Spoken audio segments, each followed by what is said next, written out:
a state of emergency in two circumstances. Now, I believe Gambia la security is at risk. He has to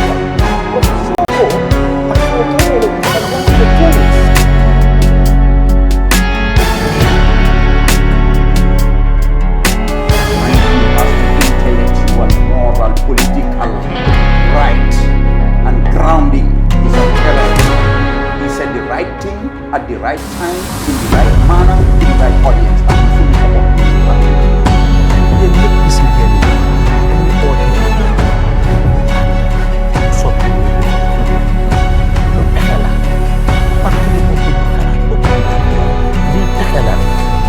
génne bu réew ci loxo benn nit te jubluwaay bi mooy wan ne fexe na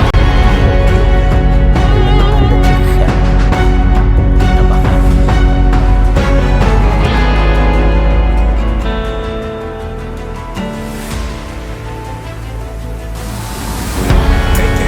daga ak moo dafa man bu ko dàggee sa ne nañ ger réew mu tànn ay nit ñu liggéey ko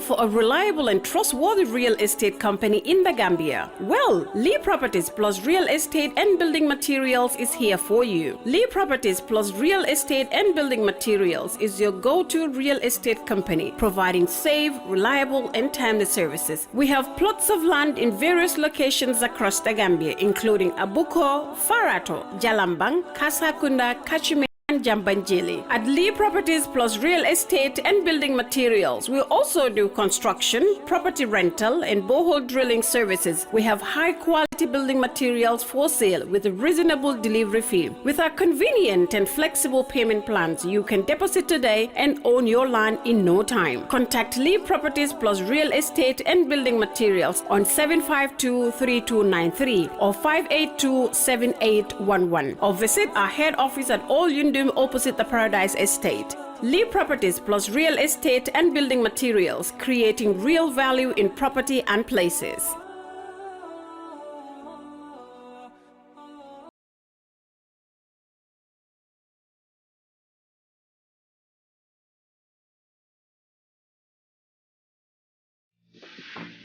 Receive money in the Gambia from 37 countries worldwide with ease. Sign up effortlessly, transfer funds swiftly, and enjoy the best exchange rates and zero fees. Doorstep cash pickup service is available in the Gambia to facilitate receivers. Save money to make it more home exclusively with Remit Choice.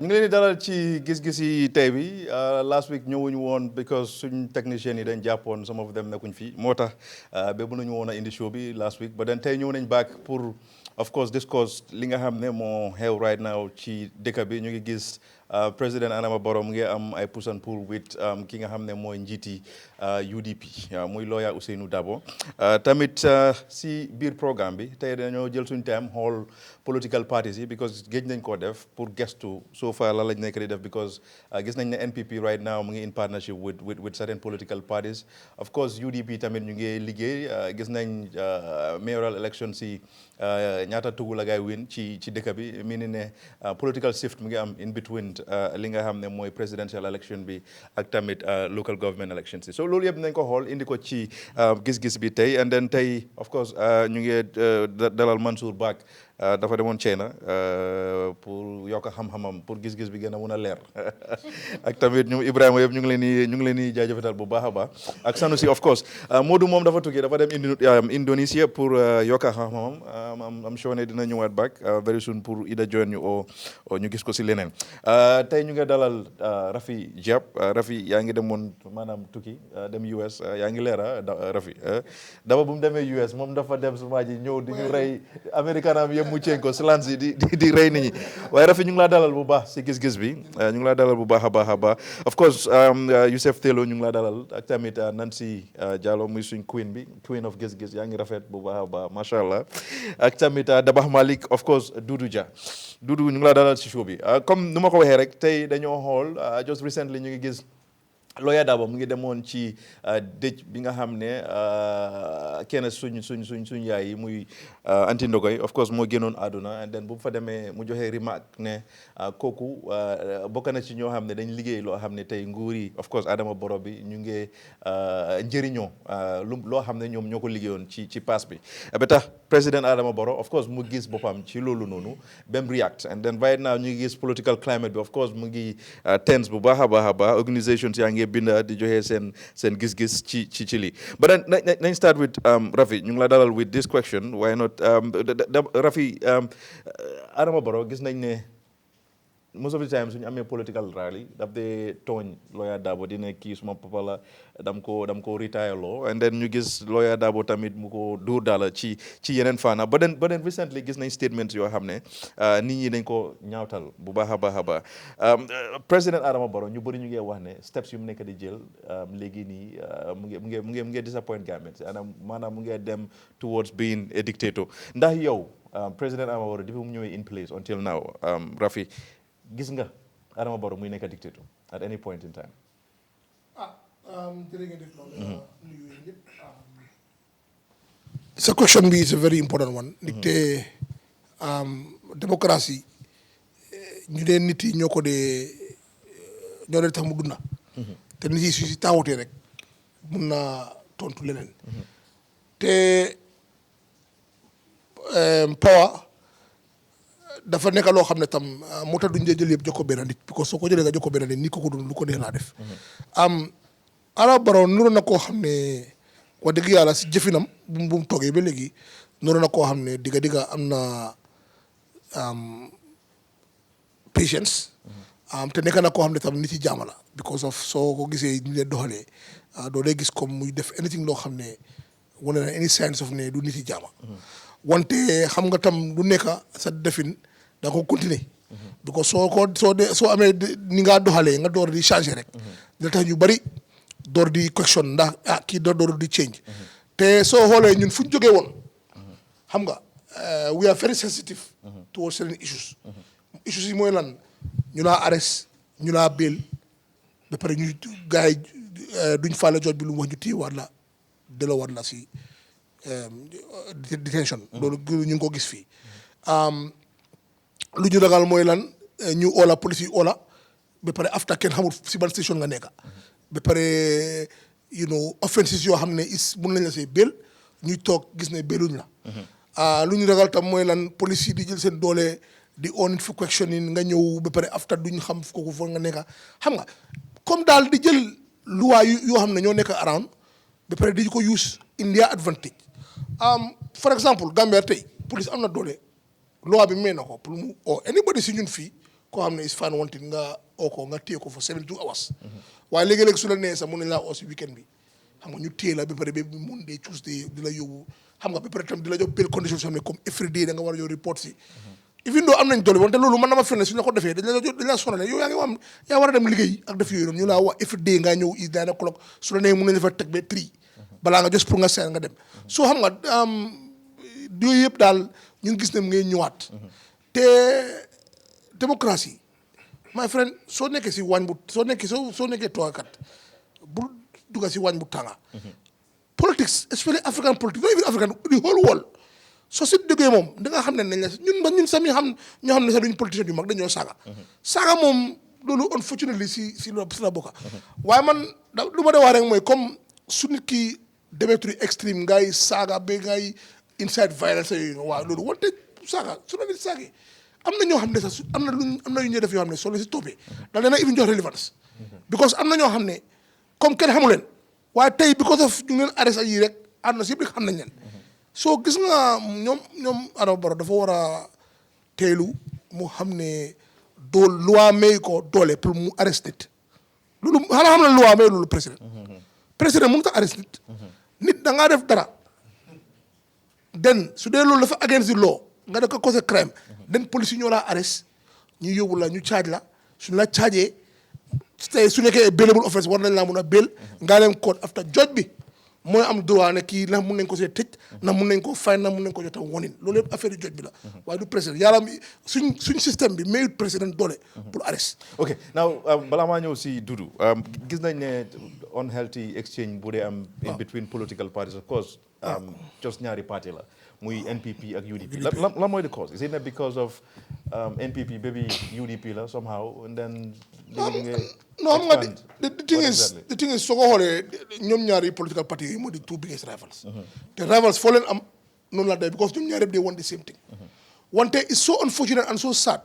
ne ñun suñ politics nekkuñ di toog di debate issues soo xoolee for example maa ngi follow up the UK right now ñu ngi ñëw am si election next year and then yaa ngi doon am congress yi big political parties bu yàggul rek you have the conservative one and there was a major decision announcement that was made because there's this project bu adopted HS2 and loolu noonu dafa tax bi nga xam ne léegi noonu la si dañ mer because ñu ne train bi waroon naa àgga Manchester waaye léegi ne àggut foofu waaye da nga gis ne léegi ñu ngi debate ku ne nga debate prime minister baa ngi jéem a justify léegi loolu te ñu def ko ak naka laa mën a improver ñu seen lives yi den léebo tam ñu ngi attaque prime minister bi war warutoon a def loolu gars yi noonu xam nga policies su ko defee ñu nekk si note bi in UK dinañ xam political party buy ñëw lan nga leen a defaral waaye ñun it's so unfortunate ne ñun yooyu noonu nekku ne loolu ñu discuss fii my political father kii lii la ak waa yoo xam ne amul benn relevance towards ñun lan lañ nekk di face right now lu ñu nekk di face is poverty is high unemployment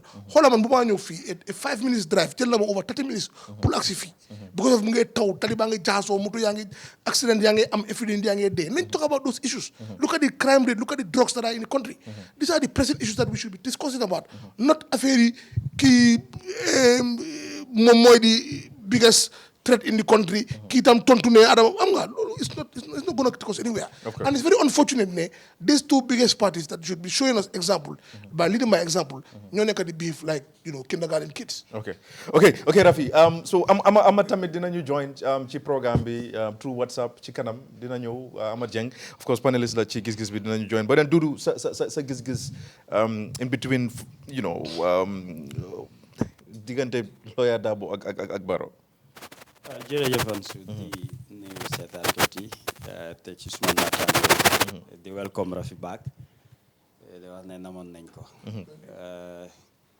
Flex mu ngi na sansem bi tey daal pour ma moo jël foofu kilifa la tey ma mu ngi nice li nga laajte dafa am solo ci politique lañ nekk ci démocratie lañ nekk man saa yu nekk ma wax ko lan ay démocratie war nañ koo jàngal nit ñi réew bu nekk ak sa démocratie man loolu mooy suma gom-gom lu tax ma wax loolu lu waayi bokkut parce que always ma wax ko one of the pillars mooy rule of law ñun war la ñoo xam suñ loi lan la ñu may lu mu nangu pour ñu def ko ak loo xam ne nangu ko président bi kenn du werante ne nit yi jaama la man dama gëm ne nit su nekkee nit yi jaama nañ ko fekki ci jaama boobu waaye koy hundu xatal saa yu nekk nit la dafa am yëg-yëg su yàggee yu bari dina ci mën a gis boppam et ñun lu ñu xamee si suñu réew lu ñu yaree lu ñu jàngalee ba mu tax ñu ne Gambia di smiling coast dañ ko nekk di luus te attitude ñoo gis su bari si social media bi nit ñi niñ mel nekkutoon lu fi saxoon ñun depuis ñu nekk xaleel politique jamono boobu PPP la NCP ay Njaay Jibu Jaañ wax la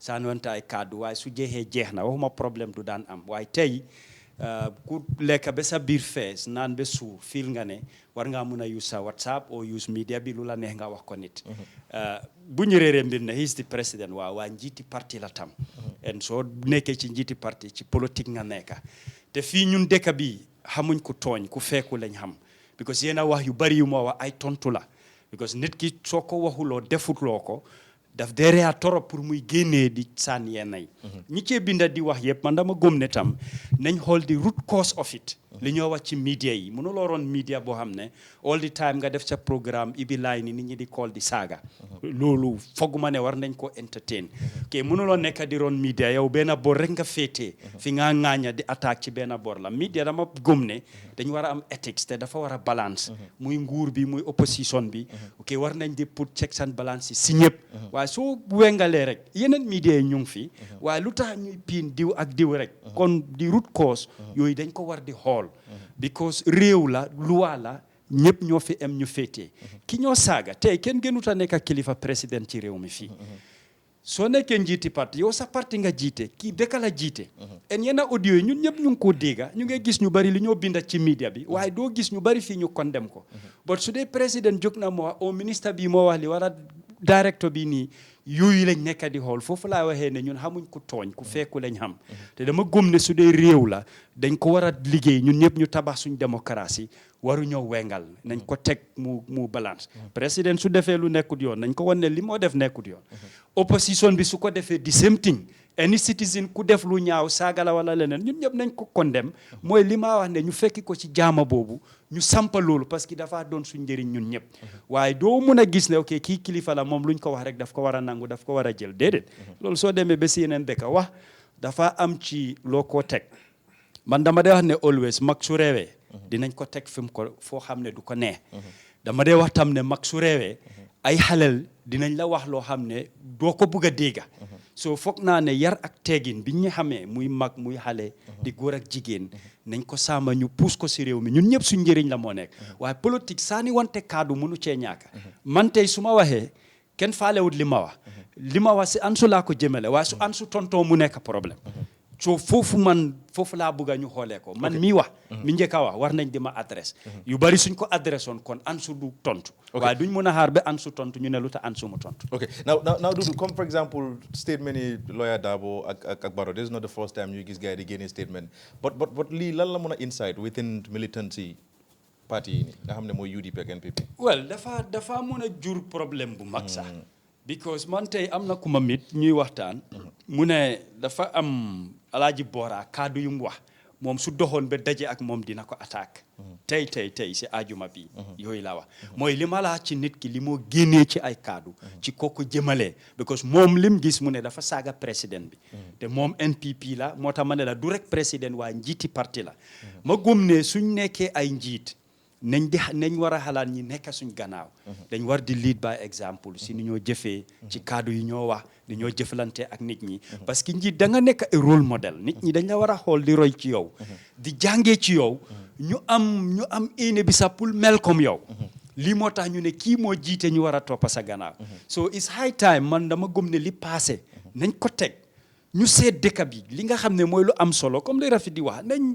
waxtaanee ay mbir yoo xam ne ñun ñëpp mu ñoo lor loo xam ne suñ ci defee waxtaan saani si ay xalaat daf ñoo mën a njëriñ waaye saani wante ay kaddu diggante nit ak nit lim mun a jur dafa bari daf dee isi mere wante kii wax kii mu tontu ko te loolu lañ gis ne mu ngi fees si social media bi am na leneen lu ko gën li ko gën mooy nañ xalaatal dëkk bi ni ñoo gën a liggéey mu baax li tax muy dem kanam nit ñi seen jafe-jafe naka lañ ko mun a wéccee wala mu wàññeeku man dama gëm ne ñëpp suñu responsabilité la wala nekk moo am ku nekk ci nguur ku nekk ci opposition ku bokk ci politique media bi la sécurité bi la ku nekk da nga am sa cër dafa am fi nga war a taxaw yëpp suñ ko boolee mooy tax ñu ne réew fi nga mu ne nañ la bàyyi nga defee foofu nga defee ko nu mu war den su boobaa dinañ am Gambia Smiling Coast bu ñoo wax ne Okay, now Yusuf sa gis-gis on of course exchange between lawyer Ousainou Darboe ak Adama Barrow.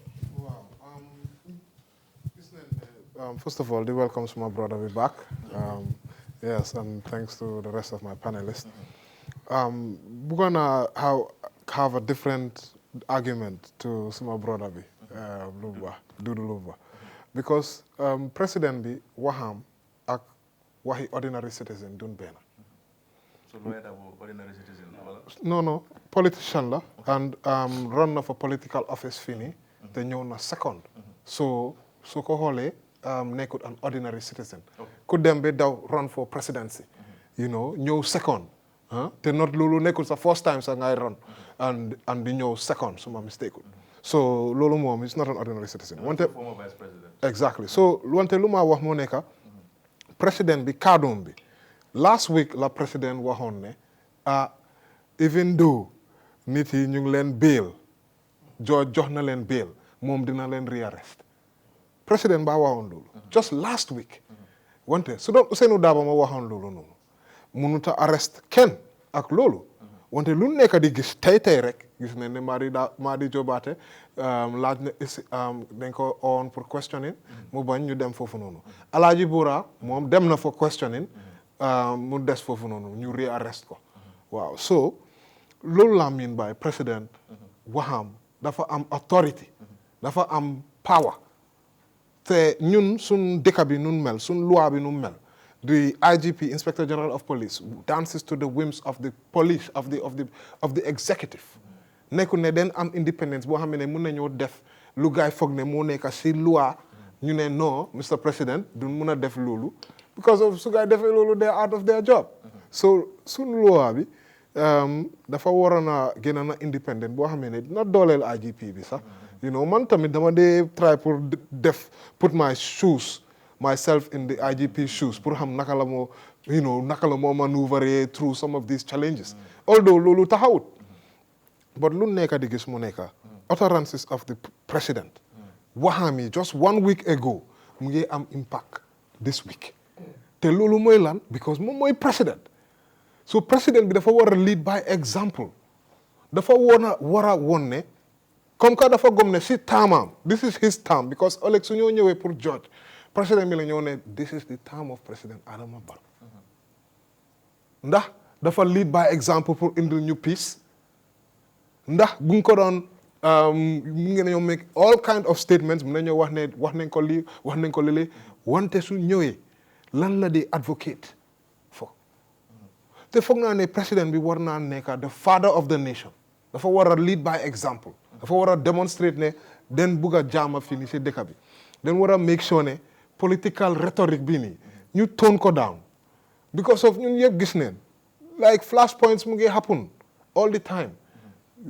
gis neen ne some UDP officials yoo xam ne sax all the way to the chairman of the Brikama Area Council ñu ngi koy yóbbu for sedition loolu yëpp mu ngi indi a lot of stir up a lot of loolu moo nekk background bi fu ñëw jóge so foog naa ne man moom gëm naa ne both parties yi war nañoo am this dialogue comme na dégg naa ne MPP mu ngi doon highlight ne dafa bëgg a am dialogue with UDP te man yooyu noonu dañ ko welcome so loolu foog naa ne direction boobu leen war a dem ñu avoid this direction bu nekk di go through because of Gambia Bar Association, National Human Rights Commission, Gambia Press Union ñoom yëpp bind nañ statements di condemn lan la président Adama Barrow. Okay, now but Joseph, yow lan nga nekk di gis lan moo nekk di trigger all this? I mean gisuñ ko from the side of Halifa Sallah ak tamit président bi, but then in most cases daf dee nekk UDP, lawyer Darboe, and then président Adama Barrow.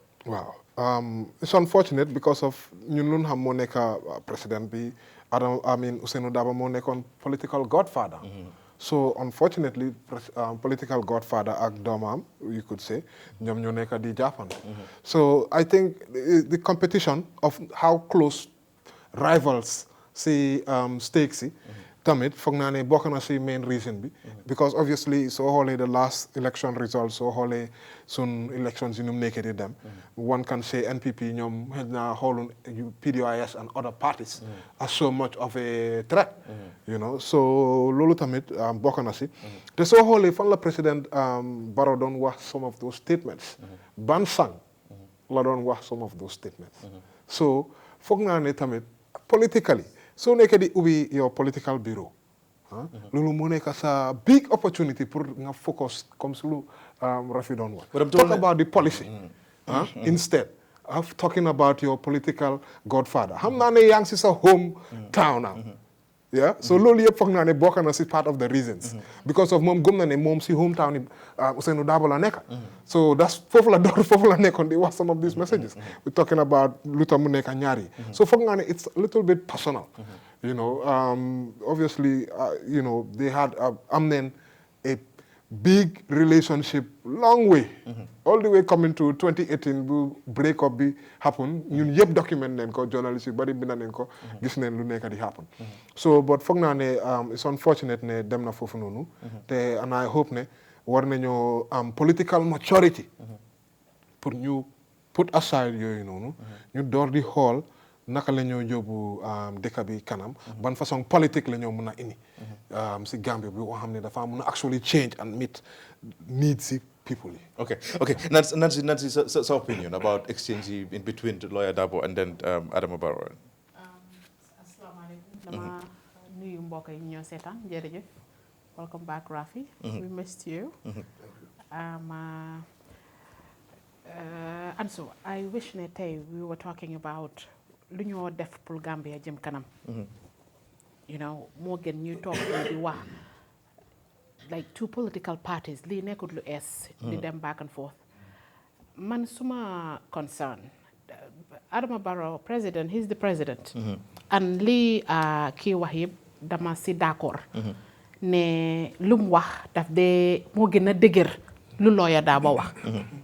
Parce que police yi direct moom la ñoo déglu it's his government. Mun naa tontu Darboe loolu political right am la. lu mu mënut a def mooy threaten ñu ñun citizens yëpp te loolu la def. dafa ne fii ku te nan d'accord naa moom ne kenn amul droit saaga kenn. mun ngaa criticize without saaga. nu ko Dudu waxee rek ñun ñëpp dañu yar.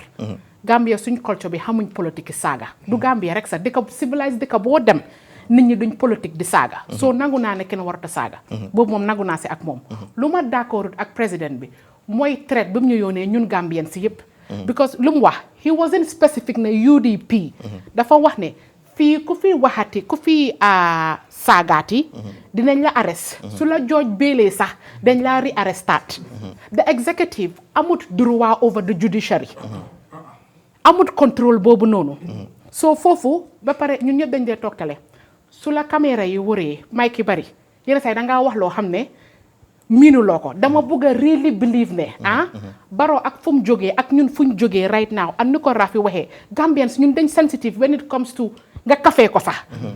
nga kafee ko ñun romba nañ ñun Gambians si suñ boppa romba nañ fu kenn du ñëwee. muy président muy George mu whoever moo fi nekka di ñu threaten. duñ ko nangu. parce que Jammeh daf ñu torment for 22 years. so duñ toog fii nii ne dañoo kaf bi sax we don't find it funny. because like it's still fresh. and so for 22 years Yaya Jammeh mu ngi ñu fata.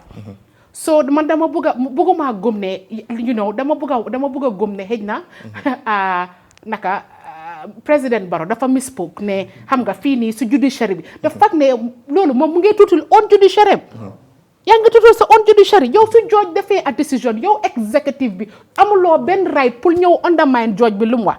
na wax ne dina wax lii ne fii ku fi saagaati luwaa dina ñëw si yow and dinañ toppal luwaa bi. foofu dinaa d'accord ak moom. te xaw ma kan xëy na Rafi kenn si ñoom moom ak kii ñoo ko wax. soo nekkee njiit ñu ne ku boot bukki xaj boobu la. soo nekkee njiit yu bari da nga koo def background noise. xam nga lu ma miin. su fekkee ne Darboe Darboe is the leader of the opposition. It's not political season. dëkk bi dafa metti trop pour ñu war a toog fii and si di wax waxi lii nii am I the only one who is struggling in this country? No damaa laajte.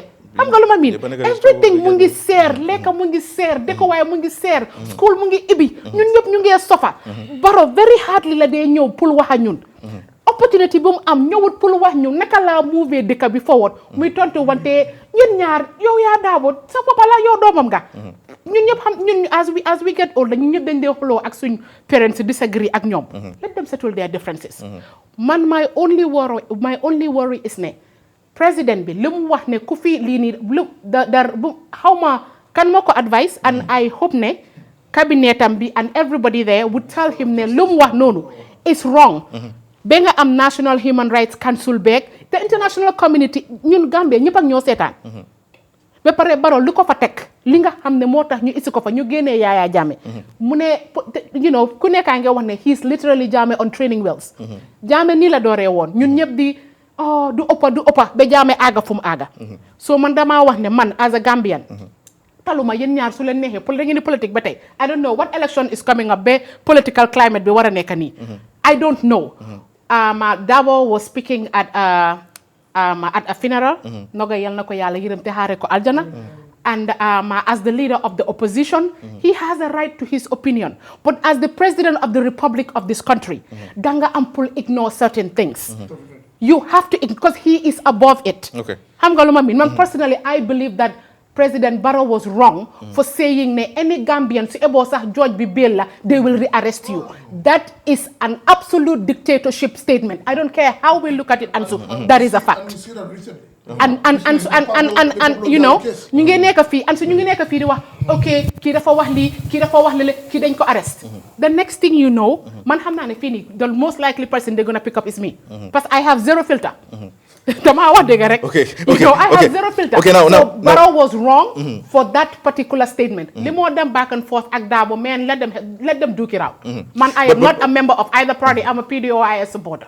Now, Nancy's position on impact, of course, because look, it's important you address President because that's wrong, but I think it's important to you address lawyer Dabo because Mount Magla, and then he's about 70 something. You're gonna say politics because look, I'm going to address, but impact. I mean, I agree. Okay. I understand the president be waham dafa am dole and dafa am influence exactly over institutions you neka under him. Exactly. But then opposition leader I think it's important put them in your address line because sometimes send what dafa am impact. I think the United Democratic Party. Because if not, the militancy I agree with you. I think the United Democratic Party. Yes. They must work on the online rhetoric. The idea of could disagree ak ñoom. And as I'm speaking right now, ordinary peg na ñu ngi saaga suma maam yi nekk ci bàmmeel. Like that is their way of politicking. It's old. Ñun Gambians, we are all over it. Affaire yi saaga because dama am a different opinion ak yow. Dafa doy. I also agree that ne lawyer Dabo kilifa la. He is very well respected. Yàgg na ci politics. Moom tam war na di seega waxam. Wante soo gisee ma focus on President Barrow. He is the president of the country. I agree. And his statement, Ansu, so faking the National Human Rights Council is worried, ñun ñëpp as citizens should be worried. Of course, because to Yaget, leneen la ñoo gis. Okay, but then that was a position on this. Daba Malik. Yes, salaamaaleykum ñu nuyu ñu nekk ci Sivan. Comme suñu brother Rafi ak Mansour, and then ñu jël opportunity pour wish Sai good luck in his studies, and hopefully ñu ñaan Yàlla mu ñëwaat jaama with flying colors, you know. Hang on, Lena, I'm surprised. Like Gambians are acting like ñun dañ shocked and we are surprised. Lu nekk dafa am genesis. And pour ñu wax looking in the future, foog ñu waxante dëgg what happened in the past, and people must be told the truth and they must take responsibility for the path that they played in what is happening today. Dañu am coalition 2016. You am an agreement. You go into an elections. So many things happens before the elections. Lu warrant majority of Gambians, ñu ne dañ bëgg change. You change based on the platform of the coalition 2016, not on a party ticket. You win elections. The agreement was the president was going to serve for 3 years. Mu go, organize elections and then go. You know, Bena party and party Dabo and UDP hijacked the whole coalition stuff. Force Barrow pour mu renegade on the agreement, throw go to dustbin bi, and then after nga buga ñëwaat, if you support me pour marinate on an agreement, ban guarantee nga am ne man Barrow du continuer second, third, fourth, fifth, sixth, seventh, 20 times because constitution bi amul ben limit when it comes to term limit. Foofu la problème bi njëkkee. Today, mën nañoo attack Barrow, they can say whatever, but yesterday, whatever Barrow did was fine. Whatever Barrow did was fine. It was okay. It was cool. Man, do not agree with the president. We issue threat, and I've said this. People will be blaming his advisors, but I don't think advisors have any role in this situation because Lee Mandama Gisne, it was just a prompto speech. Mu respond to something that was said days earlier, which Mota man ma gomne Gambia they need a new constitution. Bo xamné do allow a president mu nek head of a party leader because tay man suma George Barrow duma mëna xam da mom dafa wax as a president of the Republic of the Gambia or dafa wax as a party leader. You understand?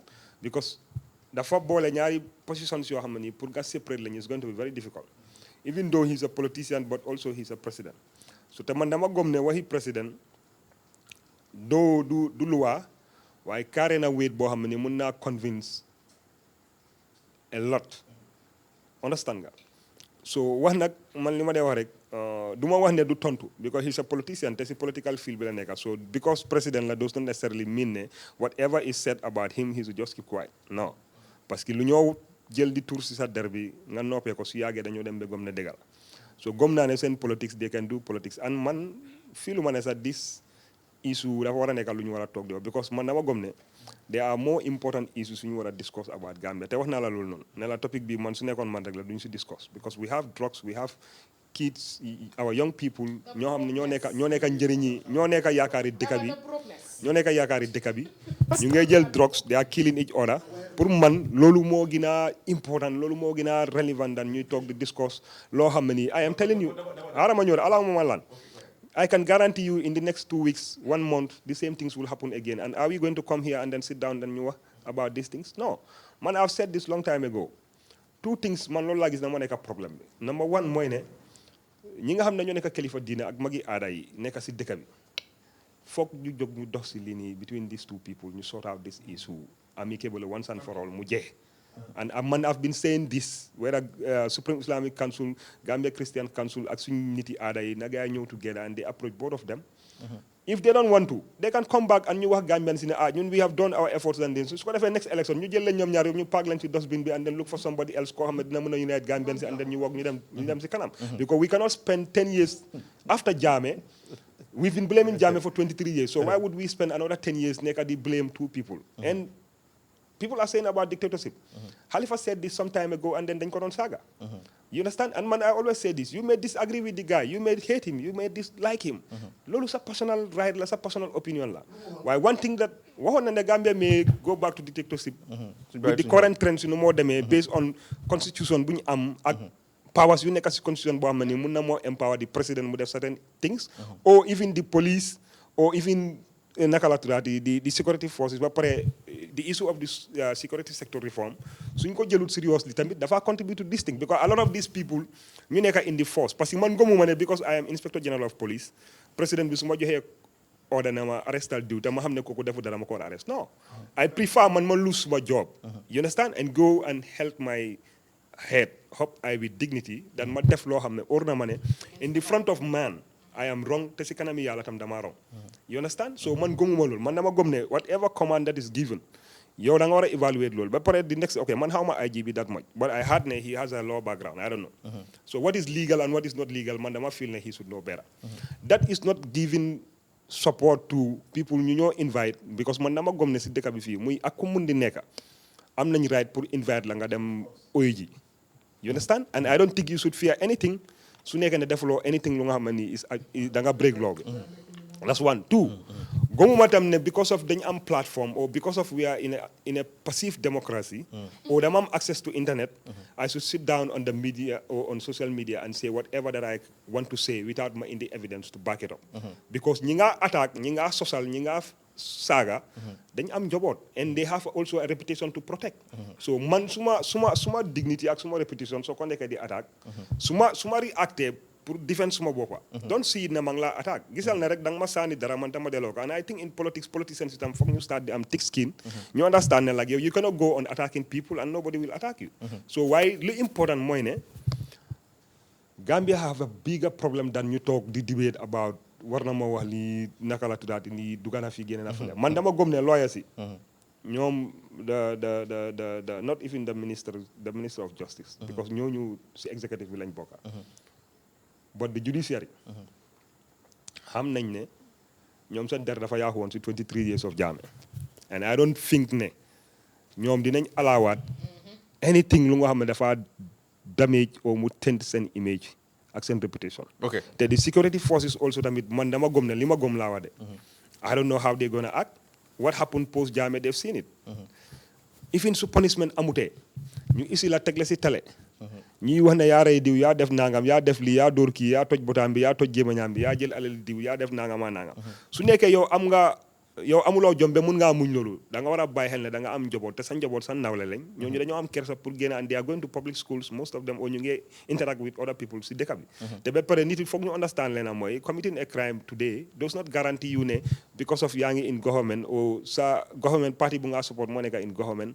da ngaa rëcca even in the next 10 years 15 years 20 years mun nañ laa prosecute for that so man to wrap it up mooy ne politicians yi Gambians man as a Gambian ku nga xam ne nii bokkuma si ban political party and man su ma saani karta damaa xool ku nga xam ne nii gëm naa ne am na agenda boobu nag mooy doxal Gambia su nekkee benn vote ngay am sax man kooku laay saanil what the media needs to do is media bi dañ war a empower seen bopp man I don't have a problem when people say media bii nii parti nangam la faral loolu is they are right they have the right waaye man li ma dee wax mooy ne soo supporté NPP jëlal responsibility nga assume ne man pro NPP media house la assume ko waaye bul ma ñëw di ma jox news si NPP every day ba pare su ma waxee nga ne ma yow da nga independent da nga neutral man I'm not gonna buy that because fii kenn dofut fii you understand kenn nekkul fi dof ku nekk xam nañ lan la ñu because mënu maa wax ne man dama constantly keep di attack Nancy every day ba pare ma ne man I am fair to Nancy su yàggee Nancy boo xam dina gis ne man dama ko hate or dama ko against or dama ko dislike so man awma problem of media houses they are right they have right even in America yaa ngi am Fox News ñëpp xam nañ ne they are pro Republicans you know they defend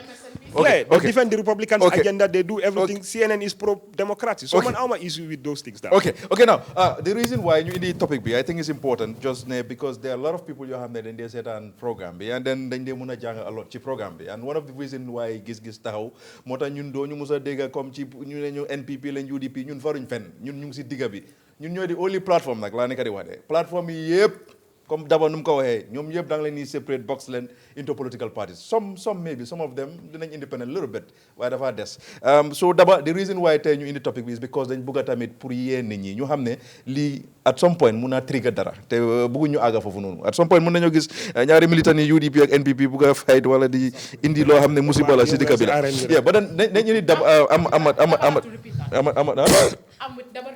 if two supporters buga xeex because of political party leaders ñu tegal leen yóbbu leen si arène bi ñu tegal leen combat okay now nañ indi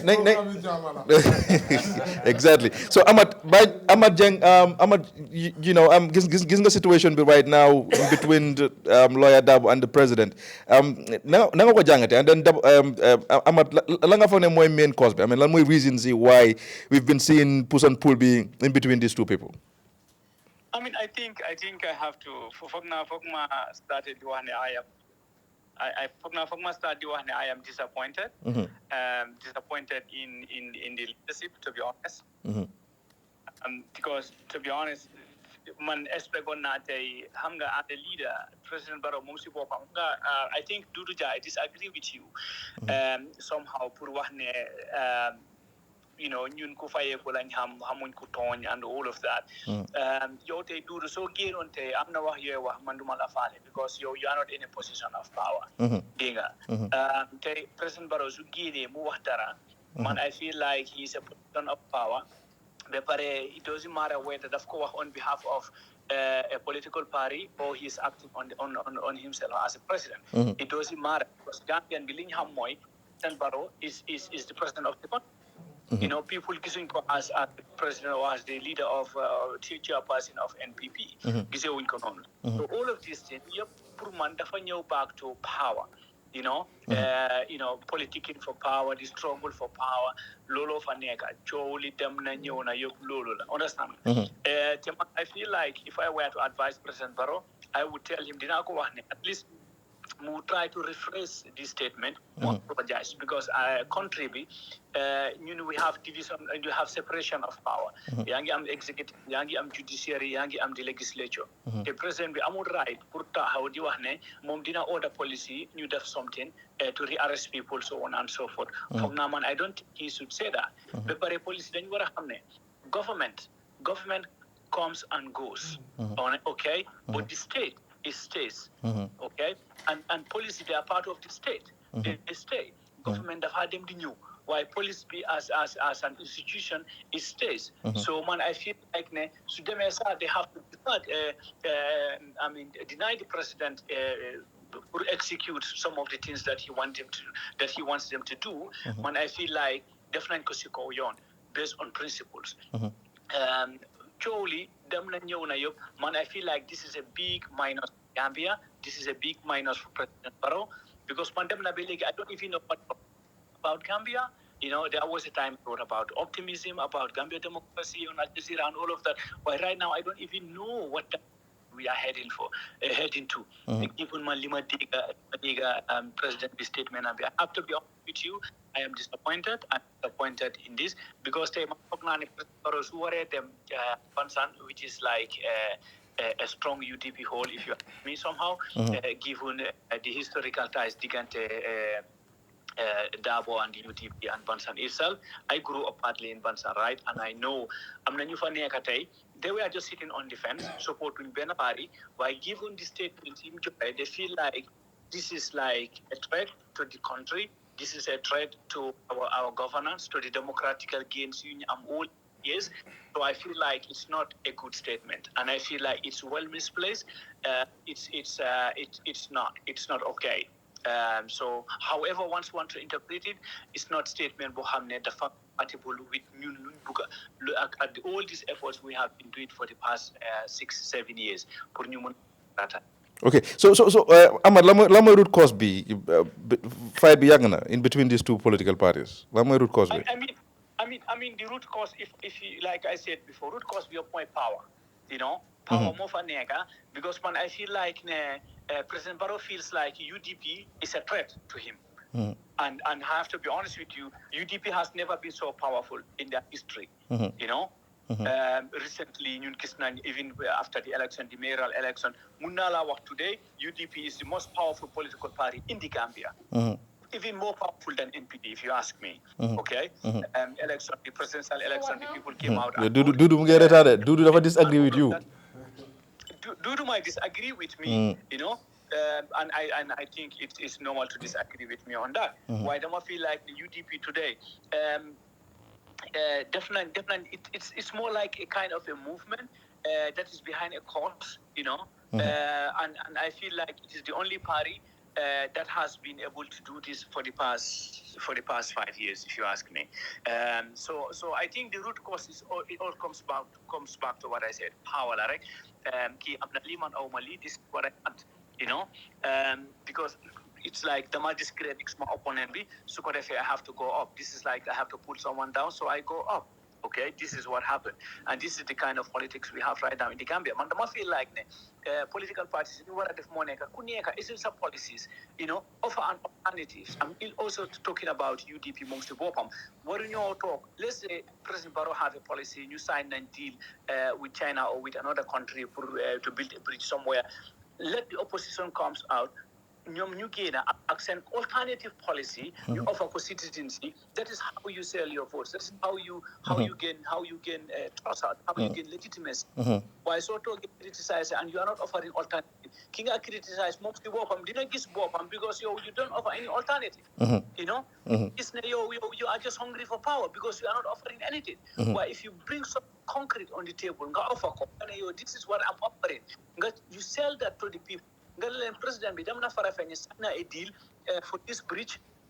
It's not a good deal. Man, the country, this is how I would do it. This is the policy I will put in place. Later. Opponent attack because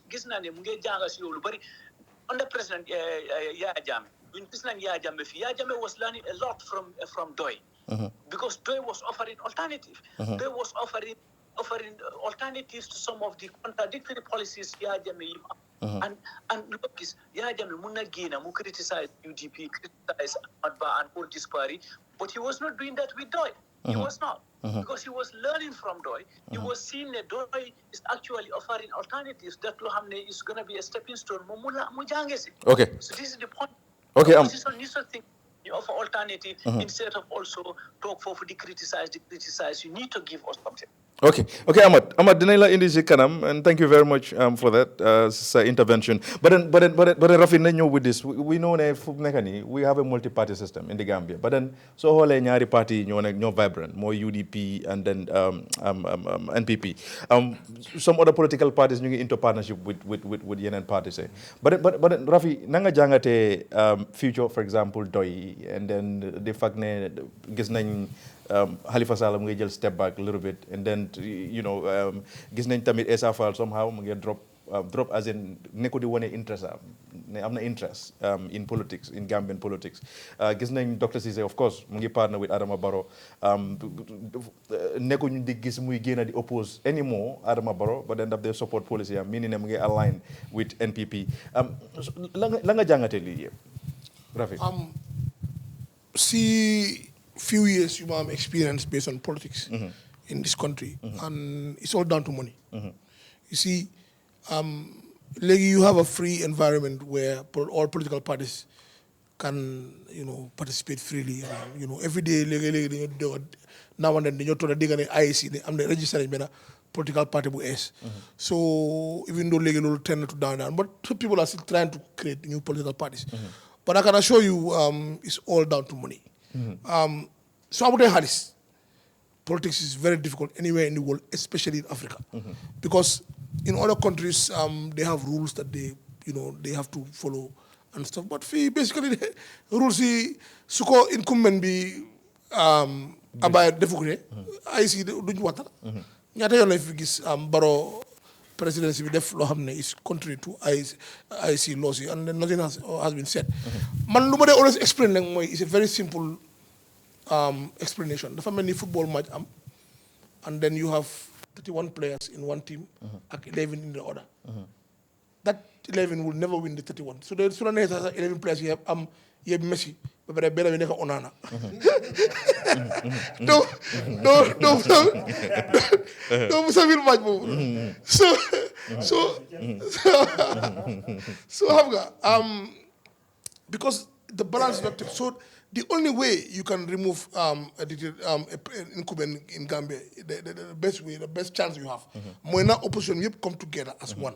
But so man analyze it. It's all about money because every political party, any activity that you want to do, you need money to do the activity. So you're going to take they can spend so nothing less than 200,000-300,000. See sound system, see transportation, because swing politics is not as matured as other countries. Because people expect you as a political party to do something for them. They don't want to hear your policies or your ideas. So political ideas don't do Gambia. They never in president long time ago. Why so because they be legi okay. Do musa can criticize them. Why lu tax ñu vote? Because of people here, they expect you to give them something.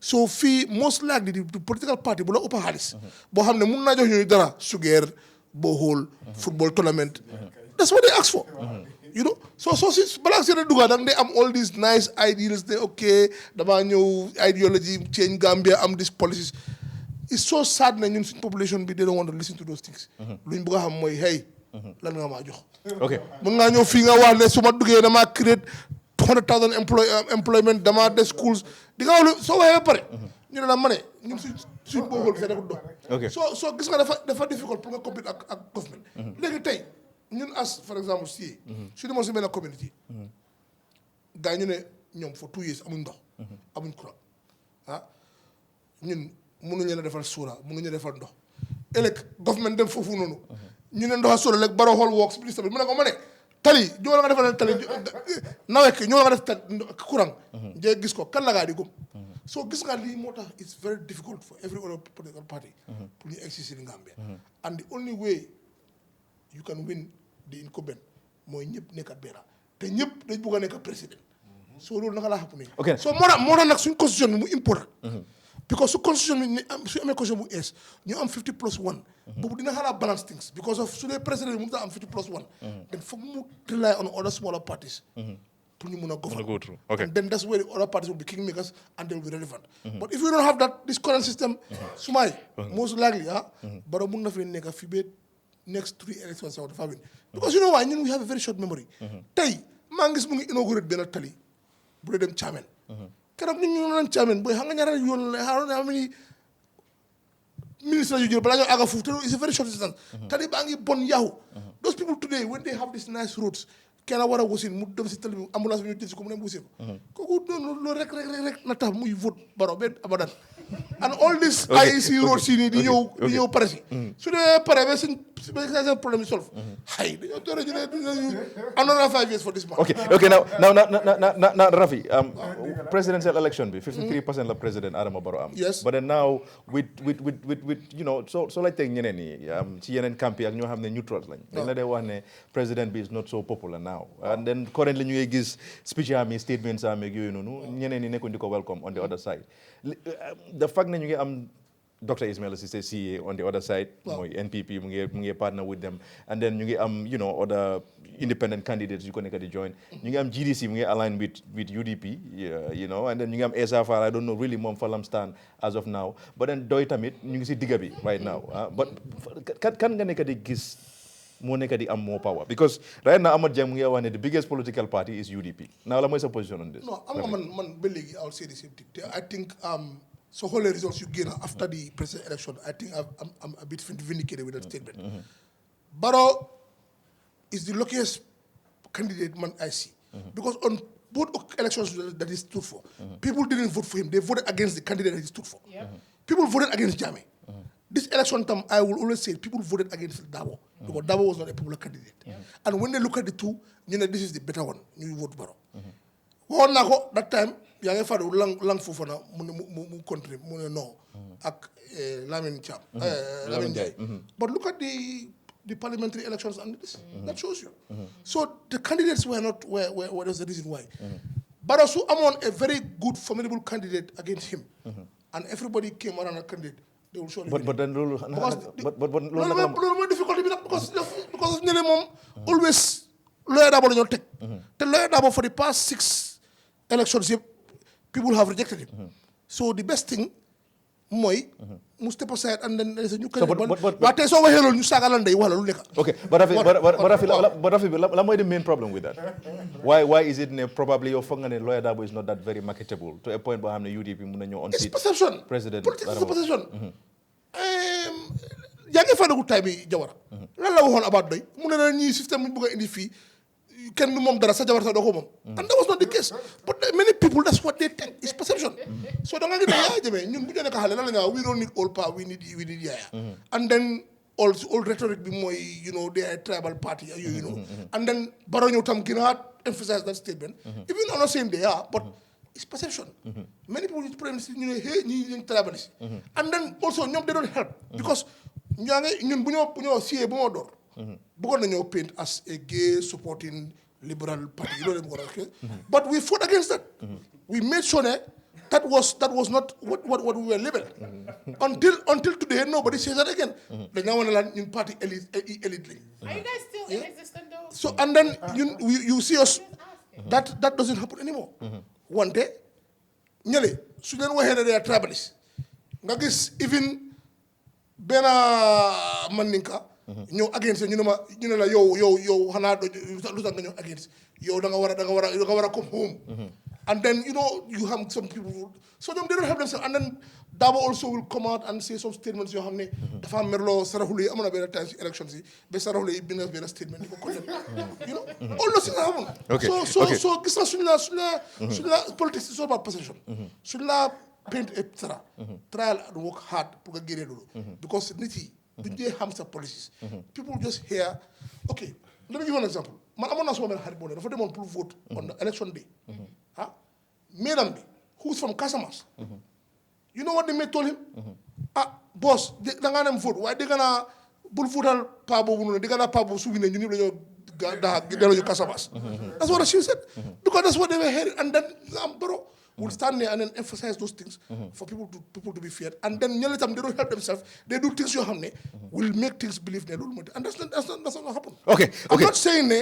that's what they are I'm saying perception so suñu la accuse you of something da ngaa try yow tam nga try sa best pour def nit yi foog ne yow because soo ko defee rek then that paint will be there doy time boobu noonu ñun bu ñu nekk xale loolu la ñu wax doy suñu ñëwee in power communism la ñoo indi fii sa jabar sa doo ko moom. Okay, now do some position on that. I mean, looking at political landscape right now, can UDP, NPP, can moo nekk di gën a am power? I mean, kan nga nekk di gis muy am power with previous results yu ñu gis si elections yi. Well, Ansu soo nekkee di incumbent man dama def ne always dañu war a xam suñ politique politique yi Gambia fii dañ ko xaaj ñetta dañ xamee ci provinces mooy nga dem LRR CRR North Bank URR dañ leen catégorise ci benn dañoo am Banjul politique yi boppam la am KM politique yi boppam la am West Coast politique yi boppam la am loolu lu baax la pour ñu understand ko waaye generally Africa as a whole ñun suñ dëkka surtout suñ politics dafa am ci luñ ko tënk diine daf ci bokka tribe daf ci bokka liñ xamee ci comme yaakaar léegi nit ngay isi rek mu ñoo join sa parti rek mu bubal la mbooloo bu bari ñu ñoo toppa si la comme nit ñi ki ñoo gis ñu yaakaar ko de mun a tax fi mu dem gaay toppa ko yaa ngi dégg ñeneenteel bi Rafi wax na ko mooy xaalis gi suñ politique it's tie around this doo ko mun a génne li fes si provinces bi liñ laa wax mooy ñoom duñ oroo ak nguur loolu dafa yaaga loolu depuis time yi PPP lii lañ xam ci politique surtout soo amee loo leen defaral yow yaa ko fa def ñoom loolu lañ gis so keneen ñëw jaay la ay policy wax liñ laa laaj mooy lan nga def xam nga it will take us back ne nekk opposition liñ yaakaar liñ saytu mooy ne government in waiting nga so doo mën a nekk opposition wax lu la ne def lu la ne nga ne nañ la jox dëkk bi Rafi mu ngi wax fii UK ñu ngi ñëw si election ñu ngi debate ak yi how do their opposition behave nga dem si west bi waaye ñun fii foofu laay waxee ne xamuñ ku tooñ ku fekku lañ xam opposition bi mun naa def lu ko neex loolu du problème waaye yow di incumbent soo jógee ñu ne déedéet yow waruloo def loolu wax bi waxi olof la dañ ko war a dégga nekkuma ne dama segregate it's the reality on the ground and su ma waxee opposition I'm not referring to UDP ñëpp du Kandeh du ñun APRC du ñeneen ñun ñëpp dañ fi dee génna di gaaral ay statement ñun before ñu join ak Barrow lu bari lañ ko fi wax because lan we were opposition so I'm talking about general terms opposition bi surtout Gambia du ma Africa moom bugga na every day mu criticize la soo defee lu weex mu ne lu ñuul la pour nga fail moom mu toog fa so kañ la ñoo debate on ideas so yow soo gisee ne kii sa downfall la bugga da nga lem sa loxo toog it's about fi nga nekk yow tam you have to fight pour nga survive politique bi moo toolu foofu loolu la laaj so foog ñu defaraat di mindset waaye man dinaa def lu ma ne kii du mun a react ci loolu du dëgga du yoon fii ñëpp jaama lañ bugga en foog ñu doxal li dëgga man waxuma lu neex nit li ma wax président taxul ma wax ko ci dëkk bi laa nekk en dama bugg a gis jaama dama bugg a gis développement mu am ñun ñëpp ñu nekk benn gaal bi duñ ko wengal ñun ñëpp dañ ci war a éeg pour ñu jow ko nañ ko bokka ñu waxante dëgga ku saaga ñu ne la bul saaga waaye problème bi li ko ici yëpp ñàkk a yar ñàkk a teegin la ak saaga te parewuñ ko adresse loolu laay wax di root cause foofu la so Dudu Amat position am mooy UDP mooy the biggest political party and yow yaa ngi kind of maybe I don't know da nga disagree or not but yaa ngi non smile so la mooy sa reaction why since ñun ñu nekk xalel xam politics nguuri PPP nguuri APRC ñëw ba NPP soo nekkee di incumbent opposition mu gën laa ëppa doole gën laa mag kon yow da nga am problème but don't you think the President Adama Barrow NPP the reason why probably numbers am yaa ngi yokk wings yaa ngi yokk ak yooyu noonu is because of resources yu nekk ci loxom but then UDP I'm pretty sure amuñ resources yooyu noonu so could that be reason no it's not resources moom as the incumbent mënut koo ñàkk loolu advantage la always on all other political parties try nañ pour réguler loolu about financial fair play opposition parties yi seen boppa nanguwuñ they rejected it mooy li ma la bii ne government in waiting opposition bi tam dañ ñu war di hold accountable du ma ñoom dama cee boole suma boppa because démba ñu ngi fa woon IEC bugga nañoo réguler lu bari about financial fair play opposition bi seen boppa dañ bañ now how do you blame the government it's at their disposal nga ne buñ ko use it is not adding up at all so foog ñu regulate liñ am exemple malaajo IEC ñoo ne ñu suggest ne any political party bu bindu 2 election cycles presidential putuloo up a candidate dañ laa di register opposition ñoo njëkk a wax déedéet so pour wane ne lan lañ bugga it's very important so opposition mi nu ne lu la neex ngay wax lu la neex ngay def amul fenn west bi soo gisee seen démocratie mu flourish ku nekk da nga jël sa responsibility even though opposition la I will put checks and balances waaye respectfully doo gis public li ñuy génna di use derogatory language ak keneen it's not happening waaye fii mu ngi our leaders are doing it waaye ñun dañ ko bugg a wengal ne kii mun na koo def kii warut koo def. Now, We'll not solve the problem. do in 2023 right now that tribe may play tribe may play role in our today's politics because I understand very well ne right now soo ko xoolee nit ñi dañ eewu torop and then léegi question yi tribe mu ngi dee but is that the reality? It's still alive and kicking. It's alive and kicking. Sooy dugga ci biir nit ñi si nga koo gis dafa am influence bu mag. A huge influence bi mu am. Because noonu lañ bindee. and ñi nekk ci politique ñoo ko nekk di push the politicians themselves. loolu la ñoo dundee. It's not only used there. Their survival is dependent on it. And pour génne ko fi du yomba. Because of lan the mindset bi ñu am. And tey dem nañ be before nga xool competence yi loyalty lañ dee njëkk a xool. Before nga seet ne kii su ma ko isi sa na def nangam is he or she loyal? That's the first question bu ñoo put into play.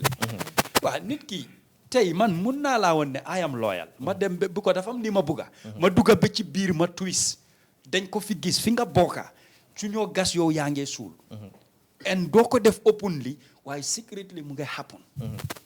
So mindset bi fi nekk about tribe pour génne ko dafa difficult waaye fan la war a dooree mooy di leadership. Saani wante kaddu yi tontu wante yi it will continue to create a divide. It will continue to create a divide. Okay. ñun di leadership dañ am responsibility. Opposition bi ku create party teg ko nga bëgg a win election nga dugga into government. So obviously you are a threat. So surtout soo ko wax di ko wane. dañ laa jëlaa sa traite ñaata opposition na fi nekk bari na lu tax ñuy war a joxoñ benn what's happening with the others nekkuñ di fi saani kaddu nekkuñ di génn di gaaruwaale kenn ñoom they're talking about their policies and programs and the like man fii laa buggee as Gambians ñu gisee bunta boobu buñ ko taay ne UDP NPP the country is bigger than these two political parties ñun as citizens of this country dañ war a jël responsibility ñu bàyyi farfarloo bi ñu waxante dëgga Baro su waxee lu koregut nañ ko wan ne ko li nga wax koregut Lawyer Darboe su ko defee ñu wax ko Mama Kandeh su ko defee ñu wax ko Fabakary su ko defee ñu wax ko we are all equal and we should all be responsible ci li ñoo wax ak li ñoo acté and suñ nit ñi ni ñoo behave ak li ñoo wax nañ ko address how many political parties talk about that the leadership ne waa ñun suñ parti di wax na ni ñu ngi apologize we're not doing it so which means ne environment bu ñu am we are all to be blamed ñun ñëpp dañ ci am cër dañ ci am waala and dañ war a toog ñu xalaat positively naka la ñoo génnee loolu ñaaka farak yow parti waru ñoo tax ñu noonoo waaye suñ bàyyee na waxi tontu yi du am man foofu laa waaye faralu ma kenn waaye su always soo ma attaqué di wax Ansu dama la tontu politique la parce que noppi bi dafa am lim dee yaa sa nit ñi dañ dee dem ba mere la yow sa boppa soo amee presso di nga jóg nga wax ko léegi-léegi ñu bari dañoo ne Barrow advisers mi not everything is from the advisers Barrow mu ne he is the most informed person in this country li fee doo yëpp yëg na ko te xam na ko and he is following the trend he is following the media so man su ma waxee dara Barrow dégga ko mu génn a tontu ma it does not mean ne is the advisers moo ko dégga and fii la ne dafa war a respond it na pour clarify boppam wala leneen fi ma daanelee mooy happen na with GDC Barrow amoon na meeting bu mu amoon in Mankamankounda mu wax lu bari loo xam ne dafa attaagoon Kandeh and the GDC Kandeh dafa oo nit ñi mi fi mu nekkaat village am bi foofu en mu nekk di respond to yenn wax yu Barrow di wax so moo tax ma ne la politique bi moo ko laaj foofu laay waxee ne xamuñ ku tooñ fii ku feeku lañ xam waxuma ne comme liñ dee wax Barrow rek Barrow ci boppam am na yim dee wax ñeneen dañ dee génn a tontu ko Okay. Yusuf, yow yaa ngi si media bi as a journalist. I've seen President bi mu ngi mention two media houses ci statement am. How do you gauge that? Ndax yow do you see President bi being fair to media houses yooyu noonu or lu moo oote ci gaay am na? Yeah, man foog naa ne President bi statements am to the media are very unfortunate. Because lu tax ma wax loolu. Press freedom ñun yëpp gis nañ ne mu ngi improve. Over the years. So Gambia is on the right trajectory. Wante gis nañ ne journalist yi léegi nii suñ buggee dem def detail investigation because dëkk bi loolu la laaj. suñ reyee police officers man xam nga ñaata nit ñoo ma ne man ma dem toppa story boobu noonu. man maa bàyyi ma ne du ma toppa story boobu am na other stories yu ma already engage with. xam naa ne am na yeneen journalist yu nekk di ko def. waaye journalist yi jóg di dem di def loolu noonu gis nañ ne already door nañ di leen arrest. So just a last week past. Gis nañ ne trend bi mu ngi continue. Kër Fatou ak Membe Kering obviously président bi am na he feels dafa feel ni comme opposition bi then they am too much influence foofu noonu dañ leen day jox too much platform. Président bi loolu la feel like soo xoolee lu. As an independent person, do you think that Kër Fatou like it's attack is a UDP that No, I'm asking you. No, mun naa koo tontu. Mun naa ko Adama jekkali.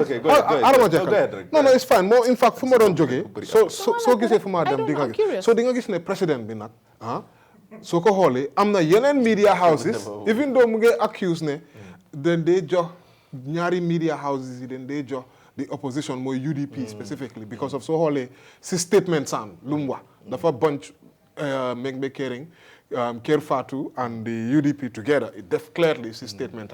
So, but so gisee NPP then they a lot of coverage si yeneen media houses. So affaire si dafa balance. Si man affaire si balance. So that is very normal then. So foog naa ne it's normal but si man I don't believe ne media dafa war a like comme dabar lu mu waxoon comme gëmuma ne media dafa war a nekk like supporting party. Media dafa war a nekk apolitical. Te yeneen dëkk yi gis naa comme Fox News reference ga yooyu waaw ñooñu den dee mën a xool sa policy of your party ñoom itam ñu am an editorial policy boo xamee ne seen policy dafa align with your policy ñu support la loolu ñun Gambia dégga aga ngun foofu noonu bun doon di nax nit yi di confuse nit yi waaye lu ma laaj si gars yi mooy even though di nga xam ne okay seen political inclination is towards a certain party but their doors are always open for the other party. Thank you. Fair coverage. Because for example so Sunday Matt Gates was given a long time on CNN to explain his agenda and on Tuesday McCarthy got kicked out as a speaker in so fair coverage. Fair coverage. yaa ngi gis that's the point ñii dañ dee am seen policies dañ dee am seen editorial waaye fii loolu du kees la ngay taxaw ba pare dañ dee def fair policy waaye fii loolu du kees waaw soo xoolee in the EU dañ bindoon benn post presidential election observation report te dañ wone ne si report boobu noonu QTV nekkoon na one of the media houses bu joxoon NPP a lot of coverage te soo xoolee other media houses jarul ma oo tur it's very clear di nga gis fan la media houses bi ni di far so foog naa ne non jarul man si journaliste la so no dama ko wax because of based on EU document based on report based on the EU report waaw based on facts xam nga yooyu noonu mën na ko indi nga feeñ nga won so man loolu laa bëgg because of every perception tamit xam nga ku nekk di am different perception waaw so moo tax dama bëggoon a highlight ma sister ma bëggoon a dugal si top point on ne gis nañ ne comme like loolu daf di balance of the am so but see yëfi political parties and this rhetoric definitely lii mënuñoo yóbbu fen mënuñoo yóbbu towards peace because Gambia dëkki jaama la man gëm naa ne si man soo compare the UDP or the NPP am naa amat mu ngi ne UDP gëm na ne UDP moo nekk the biggest party man I disagree because of lu tax ma wax loolu soo xoolee the last trends la dañ war a xool trends presidential election président Barrow dafa am 53% ñaata percent la UDP bi am yes the voter turnout count ba pare ñu xool next election bi lan la woon National Assembly election NPP then perform very well ñoo am more seats ba pare tamit soo xoolee suñu waxee NPP ndax ñu génne NPP rek so when we come to the parliamentary election tamit so waxee NPP you're not talking about just NPP yaa ngi talk about the coalition so soo xoolee statistics yi di nga gis ne NPP's performance in those last two elections were better than the UDP's performance soo xoolee the figures and the number of wins number of seats léegi ñu ñëw to the last one moo nekk local government man lii lu mu woon moo nekk NPP mu ngi control executive level but UDP is edging when it comes to local government with regards to votes so whole counts. But the turnout was very low for the local elections. Exactly. So so in a lower turnout, and UDP end up winning marginally. But the other ones which are higher turnouts, NPP have performed better. So statistically, basic on that, Simon, I would argue that the NPP has been performing much better than the UDP. Okay, but you said that Balbanyo si nothing. Like gis nga any political party mu emerge and then probably mu ñew dominate one of these two parties. Ñun sun Gambian politics bi nu mel ni, It's a two-party system. Yeah, almost two-party system lañ nekk di operate. Because of right now, man suma main issue moo nekk like NPP. Te li moo nekk suma argument. NPP, so guys managed to keep some coalition together. Because of then maybe I'm coalition. Keeping the coalition together, Monica League is a challenge. Yeah? Then NPP can maintain some momentum. UDP Naximan, they are losing time. Because then we start the build and coalition from right now. I mean, then that's difficult to go against the incumbent.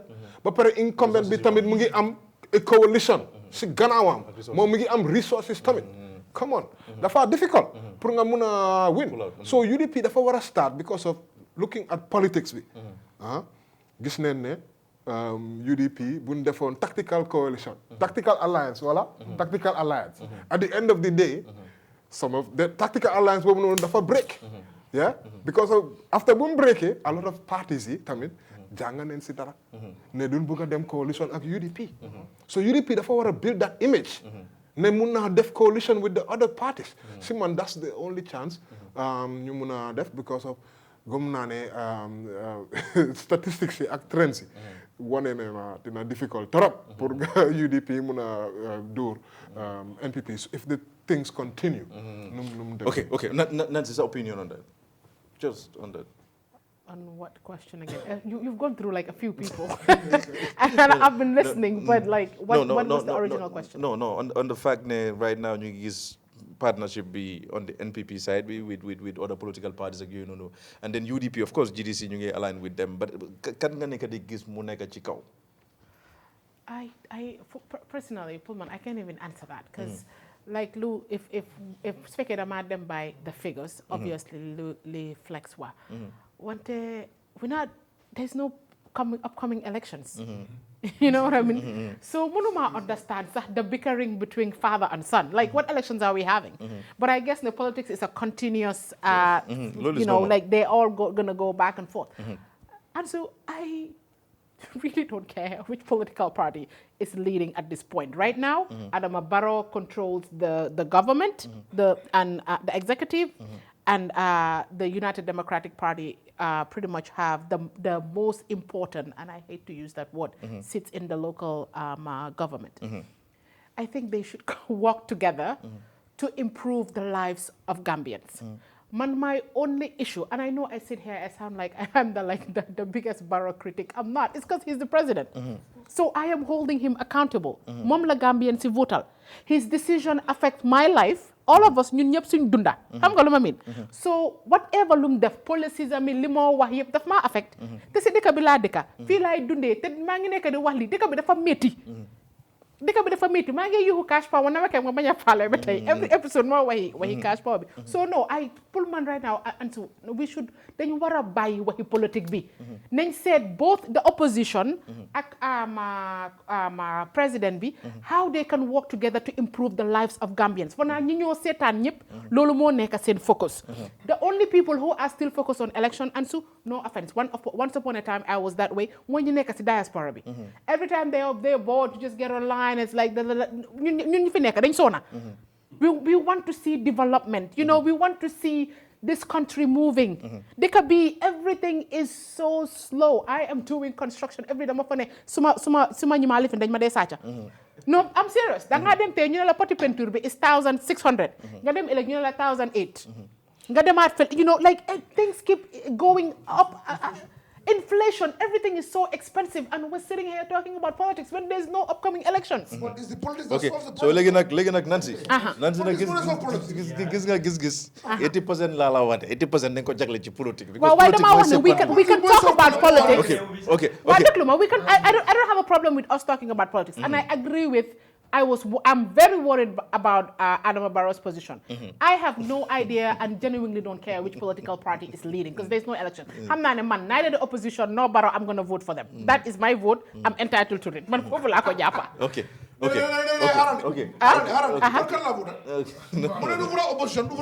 Wow. Independent, whatever good. They are opposition also. They are opposition also. I mean, not the main opposition. You know what I'm saying? Come on. You know what I'm saying? No, the main opposition. That's why Okay. Ask the second question. Okay. Now the thing is, no. Dama bëgg door dala. Mu ngi jógee America isu lu ma yóbbal. Mu ne man laa door dala. The president whilst we open up different bureaus. Political bureaus. Man, I will not be surprised. Coming to the next presidential elections, party bu xamene amut bureaus. Yeah, most likely IEC nela di register. That's the law though. Yeah, that's the law. That's the law. Hamna ne that's the law. But pare tamit They're just lenient with it. they are exactly loolu laa nekk di wax. They are just lenient with it. But let's continue. Okay, now Nancy, Dekabi is so divided. Dekabi is very divided. Yalla def na ne, you know, even Giss Giss am na chat ak ay aw ak taw ak yoy nonu yep. So I mean media be more divided. In fact, media be more divided to a point bo xamne ñun suñ biir am na ñoo xamne dañ fi génna dem copy dem duga fenen. Buguma dem ci detail duma o ay tour gis nga man Macky Sall comme nu mu def Sonko dafa wa du mention turi Sonko. Man no la def because ay chat lañ te ñooñu xam nga ma leen mun ci game bi mo tax duma wax. Media bi suñ loxo la nekk fii Giss but then Nancy, now we've seen the country is divided and then we have different media houses ñu nekk di back certain political parties indirectly. We've seen it clearly and then gis nañ Adama Barrow génn point out names media houses again du ma mention seen tour but lu ma wax la mooy sa gis-gis about that lan la moo indi at some point because nit ñi right now dañoo rely on these media houses pour ñu joxe information ci yoo xam ne I don't think there's any sound Gambian right now you know who thinks that those media houses are not affiliated with a political party. Let's be honest. I think you know Daba mentioned na ko fi man my thing is the United Democratic Party is a legitimate party. Su ma leen supporté, if I have a media house, dama leen yi support 100%. Because if I agree with their policies, if I agree with their politics, I have every right as a Gambian pour support leen. Xam nga fan la problème bi nekkee? Nga di leen ngay def like this cat and mouse thing. But who you fooling yourself? Naxuloo kenn. Fii kenn du fi dof. Supportal ku la neex. Man dama ne supportal ku la neex Ansu waaye danga ko lu ko Sénégalais yi di waxee. Lépp loo doon danga ko assumer. Nañ ko assumer. Okay, that's very good. Now, Dama Malik, sa opinion about current political landscape bi kan nga nekk di gis Daba muy jiitu of course. Non, loolu moom mënuma wax kan mooy jiitu parce que loolu yàlla moo xam loolu noonu. Like what is happening? Looking at the situation right now. What is going to happen in the future yàlla moo xam but man suma opinion is so opinion about media bi Daba den. No, media bi moom man lu ma wax rek. You have a lot of DJs that turn to journalists post Jammeh so man most of the things luñ dee wax is just garbage so man I'm not gonna waste my time because loolu ma nekk dëgga bi nañu wante dëgga mënu woon nekk DJ time yi ay Jammeh 2016 ñëw nga ne danga maa wane journalist nga okay look at what majority of the media houses especially the online media ñoo dee gina binda rubbish some man damaa dem make suma post 3 sentences not even a paragraph nga dem copy ko nga ne breaking news and you want me to waste my time to read that understand nga loolu even GP yu seen boppa ñoo war a njëkk a start di xool naka la ñoo segmenté some of these media houses because some of them man don't believe that they are media house ba pare they need to differentiate ku nekk TikToker or mu nekk social media influencer naa wax ne man social media influencer la is not a journalist so bul ma defenal nit koo xam ne influencer la nga bëgg maa gom lu ne journalist I'm not even gonna waste my time pour déglu loolu noonu understand nga beneen aspect bi moom man I don't have a problem and I've been saying this Fox News in America ku ko mun di wax xam nañ ne pro-republican la 100% advance agenda is a pro-republican media house 100%. You understand? Okay, Trump will call out CNN a fake news la, and he's the president of the most advanced democracy in the world. Niti ban problem. So then President Adama Barrow dafa mistake ci lu mu wax ne. No, Barrow mistake gu dara. Media houses yooyu noonu. Barrow su file la no même ma ñëw rek. Ma ne wax dëgg ma wax moom la la wax ne xam nga Barrow lu moo wax. Muy Trump muy Barrow muy man. Opinion la ñëw does not mean ne fact la. You understand? Xaaral ma ñëw rek no même ma ñëw waxuma ne buñ ko condemn what I'm saying is Adama Barrow du yàlla du malaika du yonent.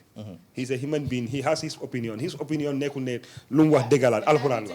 No. He's entitled to his opinion. Su ko neexee mu ne PDOIS for a PDOIS newspaper. What would that change? Of course it is. No, that's what I'm saying. No, I mean, what would that change? You understand? But no, haram is I'm worried. Like, okay, for example, take You change it. But I want to see opposition. Link with the doy be mu set 100%. ñeneen ñi dañ dee wax ne Giss Giss au Fatu Network NPP newspaper du dëgg pro NPP la a lot of people say that Giss Giss. non déglu ma ñëw rek dañ ko wax mooy woon Giss Giss ah. waaw déglu ma ñëw rek non d'abord. they have right no they say it it's actually saying it boy people say man I am NPP la ma ñëw people say that people say man I am NPP naxariwut ma parce que xam nga lu tax that's their opinion but damal NPP nga la leen man NPP laa bokk they will tell you man I don't vote because Barrow la o suma mag bu ma bokkal ndeya baay la non man I vote because danga ma convince suñ bokkee ndeya baay mënu la ma convince du ma la saanil karta and I'm not even going to waste my time di la campagne that's me soo ko gomee fine soo ko gomut loolu sax problème la that does not define who I am man xam naa kan laa doon ak lan laa doon period so du ma fa nekk sax di jéem a justify lu tax ma wax lii so man I don't care about those things li ma wax mooy ne so I'm a media house and I'm an agenda to promote a political party's agenda. Loolu sa right la. Assume man sa full responsibility. Waaye bul mu ñëw di ma wax comme mel ni man xale bu ndaw laa o koo xam ne man I'm not intelligent or I'm not smart nga ne danga maa 419 du ma nangu loolu noonu I'm not even going to accept that because xam naa ne li nga wax is just scrap understand so loolu moo nekk dëgg bi nga Gambia fii nii fu ñu toll léegi nii ku nekk am na right fii man du ma man attaqué ma man mun naa call media houses because even during the mayoral elections xam nga Gambia dafa ndaw te olof njaarab de ko open mbokka mënuloo koo jëw you will set down your plans nga ne da ngaa invite candidate dañ ko dee def nañ ko bax man as his PR dama ko de bul dem bàyyi leen ba last minute bul dem because already your plans nga lay out man xam naa ko somebody told me you understand with strong evidence so dama ñëw nga ñëw ne da nga ñëw dema disgrace suma candidate because foofu laa yaaxa programme bi si télé bi dem doxi suma soxla because am na yoo xam ne ñun fii ñun ñëpp yaa all Gambians so am na loo xam ne man du ma nangu nit mu ma tuutal si kanam bi doomu am na gonna do that du ma ko def waaye li ma wax mooy ne Barrow say ne Kër Fatou o Membe Kering pro UDP la loolu opinion yi Barrow la waaye tamit na fekk Kër Fatou suñ ko bëggee wéedi ak Membe Kering nañ fexe ba lu ñoo dox nit yi duñ ko gis because everybody knows Membe Kering every day 24/7 round the clock duñ musa wax dara lu baax si Barrow so dama bëgg a wax ne nit ñi Barrow bu mu toogee fii ba léegi na deful lu baax no nañ wax dëgg rek let's just call a spade let's just call a spade they can say whatever they want to say man I don't care okay Barrow dafa make mistakes like everybody else dafa def lu wrong he's not perfect nekkul yàlla du yónent du malaika he's a human being there are a lot of things yu moo def yoo xam ne agree ma I keep saying these things lu ma agree dama wax ne agree ma waaye don't tell me ne bu mu toogee fii ba léegi nekkul def lu baax man I am from Newry 53 years ak lu ñoo wax ne nguuri Jawara is a very good government develop ñu tous all what we had today muy electricity muy running water muy yoon government am moo koy si so man if I go there ma wax ñooñu ne defut fi dara would they listen to me they will not listen to me and Gambians need to understand that Gambia is not only Banjul Serekunda Brikama you understand the country is bigger than that so development for 53 years 60 years mu ngi am within the combos if you go up country road network bi is good electricity network bi is connecting to places that ñoo xam ne musuñoo gis even lampa because man I've grown in the village ba ma jeexal primary school dem junior school ba graduate ba dem high school ba graduate ba start liggéey more than 10 years or 15 years su ma demee suma dëkka sondel laa dee taal you understand su ma buggee naan ndoxi pompe laay root o ma root si teen you understand so man su ma gisee ku ma isil ndox léegi su ma demee suñ kër su ma dëkka laa wax de su ma kër dama dem ma bugga naan ma ubbi fridge bi ndox baa ngi glacé light electricity is there it takes me 15 minutes from Barra to my village. Okay, so man su ma demee si ñooñu no dama la wax these are realities these are facts man nekkuma di wax man I don't care what people say parce que man am a Gambian fii laa dëkk te dama travel around the country I don't just sit down here toog di wax Barrow su defee loo xam ne ni jaarul yoon Adama Barrow joxut ma lekka benn yoon laa ko gis I don't see him I don't communicate with him yorut suma tus waaye nag suma président la I will give him respect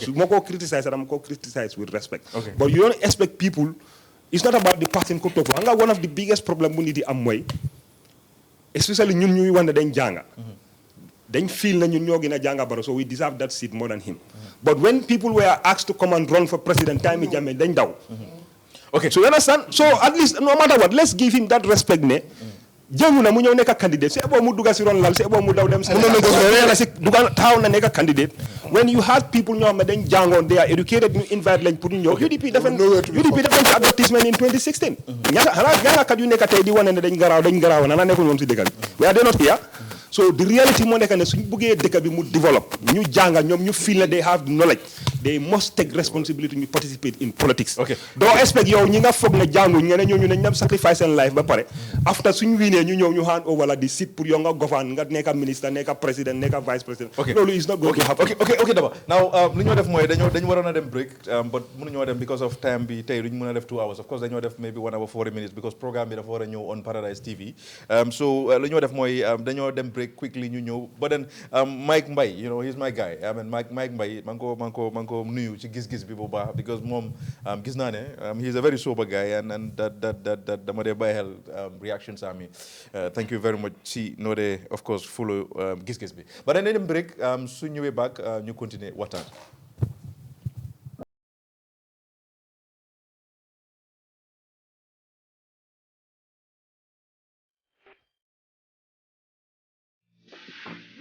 Receive money in the Gambia from 37 countries worldwide with ease. Sign up effortlessly, transfer funds swiftly, and enjoy the best exchange rates and zero fees. Doorstep cash pickup service is available in the Gambia to facilitate receivers. Save money to make it more home exclusively with Remit Choice.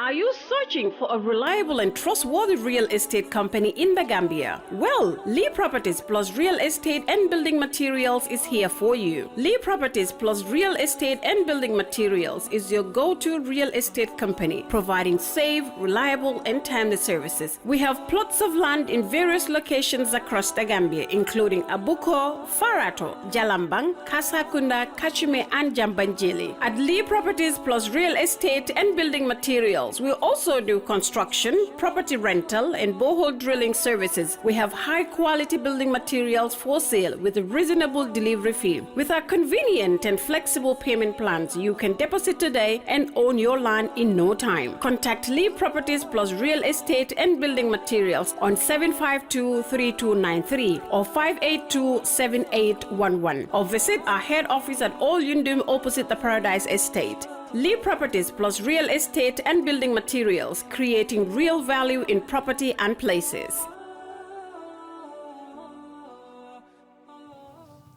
ok ñu ngi leen di dalal back ci gis-gis bi tey comme nu ma ko waxee gis-gis bi tey lu tax ñu indi topic bi mooy because dañ gis ne political parties ñi nga xam ne ñi ngi ko jiitu muy Adama Barrow muy njiiti réew mi moom dafa am kaddu yu bëri yoo xam ne mu ngi ko génnee recently and nit ñi really kontaanuñ ci and then I think really daf ci war a abstain because moom mooy président dëkk bi foog muy muñ loolu is very important. On the other side opposition leaders yi tamit they have to be very careful because ñoom tam dañu am influence over seen militancy so there are statements yoo xam ne suñ ko joxee outside wala wax ko rek loolu mun na tax ba militants yi di react noo xam ne waruta amee noonu ñu ngi waxtaan ci gis-gis bi di ree di tooñanteeg yooyu noonu yëpp but idea bi mooy dañ bëgg a dëkk bi of course nekk benn because dëkk bi su nekkul benn rek dara du baax and then the only resource buñ am in the Gambia mooy jaama mooy peace boobu noonu boobu rek lañ am so suñ ko waree yaaxa rek there will be a problem fu mu nekk nii daba so Rafi quickly way forward fu mu nekk nii right now with all these problems lan nga foog ne mooy mun a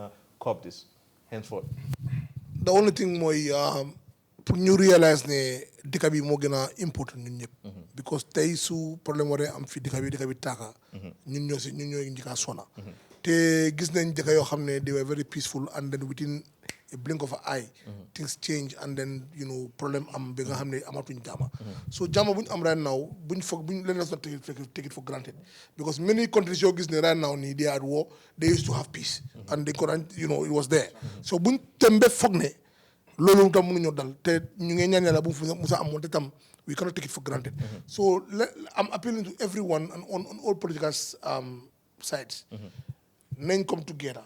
na president be the bigger man and open his arms for all Gambians. And I think NPP's secretary was working on that. Yeah, he's working on that. So let them continue doing that and they open their arms to Gambians they are well capable am nañ Gambian yu bari yoo xam ne de am nañ capacity capable nañ pour mun a contribuer pour change dëkk bi comme du ni mu ko waxee this development it is on to all of us media bi everybody ñu war a contribute to for Gambia to become one and it's very sad I just did a tour in Asia Europe and America and nga dem dëkk yooyu nga gis ñii naka la ngay advancé and how ban pace la ngay dem and then you look at our country maa ngi just jógee Thailand ak China ñooñu the amount of development that these people are in right now is unbelievable and then saa yu ma demee Facebook yaa ngi gis rey nañ para bi nii things yoo xam ne booy duñu jox benn njëriñ lañ ñooy bisi suñ bad news doo dee gis benn single good news from Gambia dinaa teg suma jabar naka nawek courant fay na dina teg office bi computer bi blow na bad news booy boo moo la ñu si sax and then it's very very sad everybody in the world are moving at a very fast pace ahead of us ñun ñu ngi dellu gannaaw bi nga xam ne ñun dara nekk du improve so maa ngi appeal to everyone let's come together ñu bàyyi bikarin ak xuloo ak this petty nonsense lii du development lii problème la indi and then you start to talk about policies ak ideas yu mën a move kanam okay Dudu quickly Dudu well lii rafi wax lay déggalal rek Gambia first réew mi lañ am sudut politique ñun ñëpp ñoo ko bokka nañ jiital loolu ñu gis na ñun ñëpp réew mi moo ñu mag dañ jutu fekk ko fi buñ nangu politique mu xaajale ñu en jàmm ci la lépp xëj peace is priceless lépp lum jar nañ ko joxe en xam nga foog ñu waxante dëgga nguur bi fi neewoon nguur bi fi nekk tey nekkut benn yàlla mooy tànn njiit def ko fa jikko yi ak melo yi sax nekkut benn waaye nit ki léegi-léegi moom lu mu bëgg a soo ko joxoon rek diw dictateur la ñun gisuñ loolu ci réew mi fii wax dëgga moo neex yàlla bàyyi na ñëpp mu def seen liggéey nottu fi kenn soo li am loolu ñun yenn woot yi moo génnee fan yi war naa bàyyi xelam kaddu yooyu bi foofu moom mu wax ko fi li ma la wax mooy ñeneen ñu ngi koo wax li ñu wax rek kaddu bal la su génnee doo ko mën a delloowaat buñ ko rek si président bi ne moom waru koo wax ñun tam waruñ koo wax buñ ko saaga nañ ko jot cër kenn gënu koo nekk kilifa réew bi yëpp la jiite so cër bii lañ ko war a delloo gis nga jàmma soo ko buggee da nga koo wax nga dox ko nga mun koo jëfee waaye soo buggee jàmma ne di nga saaga di nga xasaate di nga tuumal nit ñi pare nga ne léegi di nga wax nga dox ko mun ta sotti ci wax bi la jiitu comme wax rek li mun a yaaxa dafa bari nañ am yar ñu am teggin ñu teey ñun lii lañ xamoon waaye duñ ne démocratie rek ku nekk wax lu la neex loolu amul fenn ñu ngi ko ci media bi ñu bari li ñoo binda sa tuumal nit suñ la xee ni nga dem nga delete sa poche boo xamee ne li nga binda du loolu lana tax nga binda ko ok Yusuf man daal lu ma ko gisee mooy fu mu nekk nii président bi war naa nekk bigger brother bi definitely te amut foofu NPP waxoon na ni dañoo ñëw indi waxtaan seen diggante. I think CDC moo na dafa initiate loolu. waaye unfortunately loolu foog naa ne loolu fu mu nekk nii loolu expire. non expire bu nekk loolu fu mu nekk nii loolu expire la.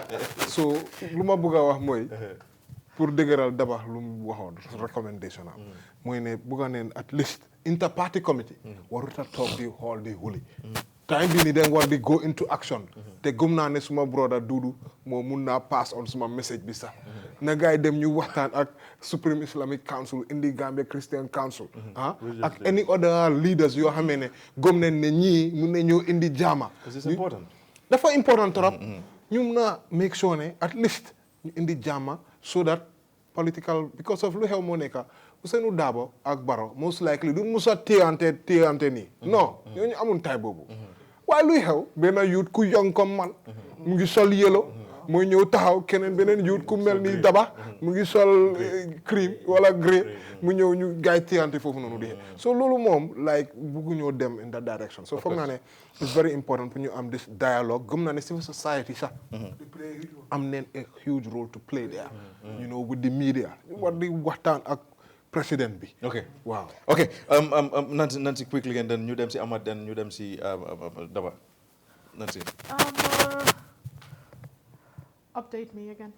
Nancy yow tey fan nga nekk nag. Tey nekkul yow construction bi moo nekk. waaw moo nekk sama bopp ak prices yi you said. Cement ngay jar 400 something. But then yeah, quickly la nga close with regarding current situation bi naka la nit ñi mën a ñëw together and all of that. Dama appeal to President Barrow for him to be a unifier. Like that is his role. ñu ne ku boot bukki xaj bow la dama wax ma suma co-panelist bi Doudou ne ko ku boot bukki xaj bow la politique siñ amoon si 90s yi ak man time bu maa nekk xaleel 90s yi I guess mënuñ koo am ba tey àddina dafa soppeeku social media dafa bokk si suñ politique so nu politique doon demee xam nga xam ne su politicien bi ñëwut si yow doo ko gis doo ko dégga si radio bi nga koo déggee Gambie amutoon télé léegi loolu yëpp a wécceeku politicien si yëpp dañ am access to ñun 24/7 luñ ñu bëgg a wax UDP dañoo just def out statement NPP dañoo def out dañoo lifin xam nga loolu so ñun mënuñoo delluwaat si nangu naa si benn lifin bu mu wax ne yar ak teggin man nanguwuma saaga ndey yi kenn everything in me the feminist in me waaye ngay saaga ndey saagal papi jàmbur yi bàyyi leen saaga ndey bi for crying out loud bàyyi leen why always the mother ngeen di saaga ndey nit ñi rek du yar du respect ba pare man dama believe ne nit ko am substance su fekkee ne yow li ngaa wax óolu nga ko xam nga li ngaa wax doo saaga ñi nga xam ne amuñ dara pour wax amuñ dara loo xam ne dañoo add to suñ political discussion bi ñoo dee saaga Ansu so nanguwuma si saaga waaye dama bëgg a appeal to the president ne he must be a unifier he dafa am to be extremely conscious of lu moo wax mënut a wax kaddu yum jël teg ñu ko ñun ñëpp fi mu nekkaa ku nekkaa ngi toog si nen lan laay wax ak lan laa war ta wax mënuñoo delluwaat si Gambia ñun dañ romba foofu ñun duñ nanguwaat fii nii kenn ñëw fi pour nekk dictateur Gambien bi du nangu loolu te ñëpp wax nañ ne Adama Barrow nit yi lan la nit yi jaama la man xaw ma ko I cannot speak on ne nit yi jaama la I am judging him based on lu maa gis si télé bi last rally bi mu nekk or whatever he was doing li mu wax àndu masi and I hope ne dina dégga na ñun ñëpp suñ kaddu ne mënul ñoo traité ñun as citizens ñun ñoo ko fa teg. Okay. Amat Jang, so quickly, Amat, yang don't debate on Yak Dudu kind of on biggest political party UDP NPP. Mun nga wax loolu quickly and then ñu mun a tàggatoo then ñu dem ak Daba. Amat. No, why dama feel like ne xam nga in terms of political party lu nekk dafa am yoon. Given the fact ne UDP tey ñun xam nañu nekkuñ in government dégg nga the fact ne nekkuñ in government ñu mun a jox government this so much trouble pour mu war a like kind of lead to reaction like this from the part of the president loolu dafa wone an internal instability within the NPP an internal threat yaa ngi ma dégg and that internal threat boobu is coming from the UDP ba pare nga nekk party boo xam ne you are not in power and you are able to win like 3 major cities in the country loolu I think there is no other political party ko mun a pull in Gambia UDP rek ko mun a win understand nga what I think President Barrow should be focused on foog naa si man li ma foog moo nekk to build the foundation of the NPP mu institutionalize ko to make sure that moom su fa nekkute sax NPP will continue to function yaa ngi maa dégg ñu liñ fi gis Africa every president that comes to power su fa génnee rek president bi the political party dafa du mun a demati because lu tax mooy president bi political party bi moom dafa revolve around moom president bi si boppam yaa ngi dégg so I feel like President Barrow tey focus am dafa war a nekk to give Gambians what they need. Research in the southern part of Africa. 72% of respondents actually, if they have like employment, crime, new waniko, and they have stable life like electricity and water and all of that, they can actually even forego election. So for President Barrow, mu talk Gambia, mu talk for however long he wants. I think he needs to like focus on his policies, on his development. Man, I think saga is not okay. Nobody should insult. And actually, saga is a sign of low intelligence. You know, when I go, why man I'm fognete? So you need the West. President Buneka, if you go to the West, you're gonna Democrat. They insult their presidents. You know, if you go to the US, they do that. In many countries, they do that. Why the president other things that they have to focus on. Yamadiga, we are not the West. It's not good to compare because we have moral, like a sort of a decency in politics. At least we hope so, So one the focus should be on policies, the focus should be on development. Because President Barroso continued giving Gambians what they need. That is like electricity, money, crime, employment, all of that. He doesn't even have to pay. People would actually vote for him because Gambian politics is all based on development. Ideology is not on, it's on development and personality. Personality, development. Okay. Okay. I believe president should be unifying like I think that is his goal. That's what he should do. Okay, Ahmad, thank you very much. Nga nuyu ñu Sweden ñu fa nekk yëpp family and everyone. But then daba quickly daba la nga close with lan nga yeda of course askan wi and then ñu close programme bi daba.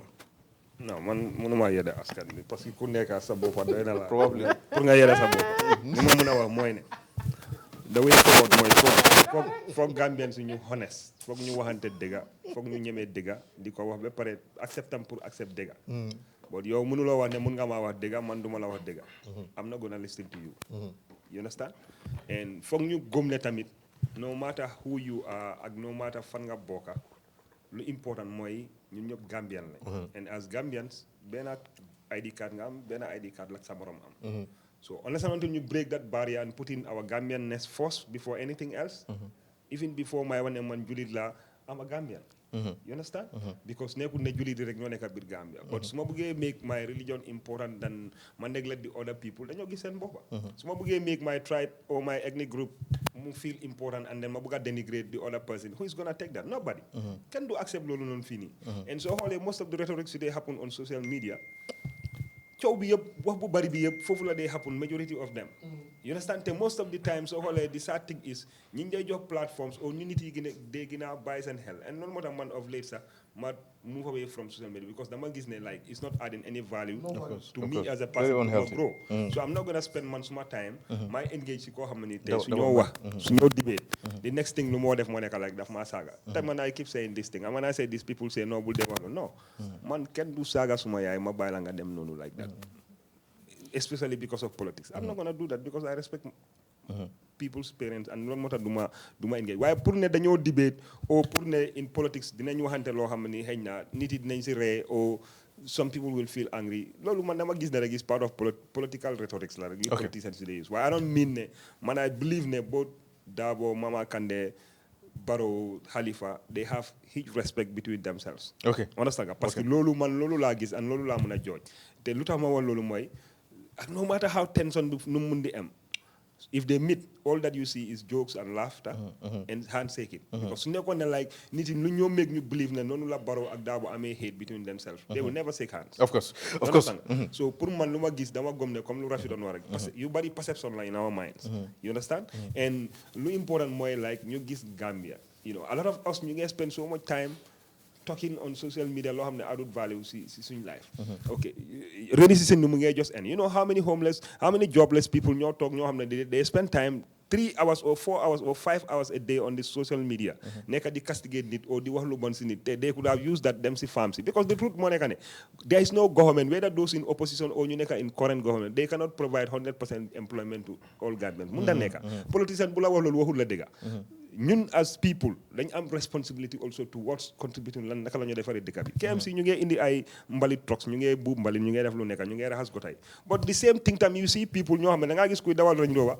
mu naan drink mu jël can drink bi sànni ko si mbedda bi you understand so dëkk bi su tilimee you want to blame the council for that so nga gis nit koo xam ne mu ñëw taxaw because of naka la tuddaati public fence la or public mbedda la mu taxaw foofu ngay seven foofu noonu si kaw maraaj and you want to blame the council or nga bëgg a blame government for those things those are internal indiscipline boo xam ne su ñun la nekka so dëkk bi pour mu develop not only government or the councils but ñun tam dañ si am responsibility so man li ma gis way forward bi mooy comme li ma wax rek Supreme Islamic Council Gambia Christian Council civil society especially ñoom tamit nañ def loo xam ne nit yi nañ feel ne they are independent and they are neutral. Okay. So long as nit yaa ngi feel like ne dañ bias towards certain people because not only Barrow moo they make some of these statements Kandeh wax na fi wax yu ñàkk a teggin ba saga fi Papi Barrow, but they never issued a statement. Even the National Human Rights Council issued a statement. But you know what they said? When you were about Papi Barrow, no, not triggered. Even family members of Barrow you act. So should they keep quiet just because Barrow is the president? That you saga sa propaganda.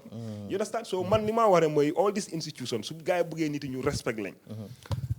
Waruñoo xool da président bi la Kandeh waxam dafa am weight Dabo waxam dafa am weight waxi Halifa dafa am weight because they have thousands and thousands of people ñu am ñu ngi follow gaay te dañ leen gom suñu leen waxee léegi génn la ngeen tëdd si télé bi dañoo génn tëdd si télé bi okay Dabo people will react okay Dabo okay ñoo issue statement for everybody and condemn everybody okay Dabo okay so bi ñu si jàpp mooy Lee Properties of course and then Remit Choice ñoom ñoo nekk di sponsor programme bi ak tamit Bliss Design Sira ñu ngi waroon a play advertam bi sax waaye mënut a ñëw because dañ ko nekkoon di uti dafa mission somehow but then ñoom ñoo dee jàppal si of course xaftaan ak yére yu ñu dee sol léegi Sira ñu ngi ko jaajëfatal bu baax ku bëgg a xaftaan bu correct rek mun ngeen di dem Bliss Design turntable bursu bi and then mun ngeen ñu communicate pour ñu jox leen more details about them but then next week inshallah dina ñëw on Fatu Network 7:30 and then Paradise TV 10 o'clock thank you very much bye.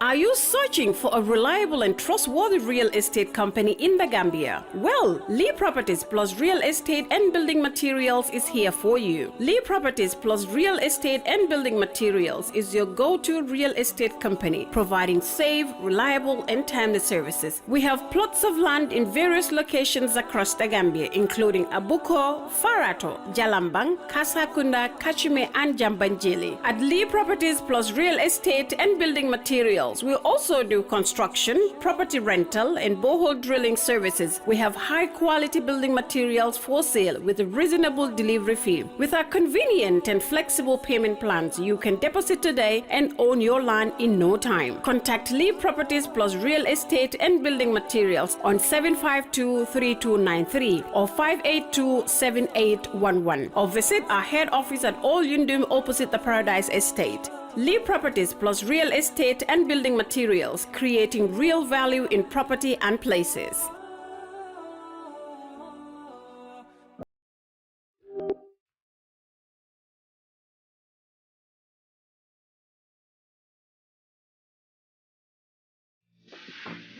Receive money in the Gambia from 37 countries worldwide with ease. Sign up effortlessly, transfer funds swiftly, and enjoy the best exchange rates and zero fees. Doorstep cash pickup service is available in the Gambia to facilitate receivers. Save money to make it more home exclusively with Remit Choice.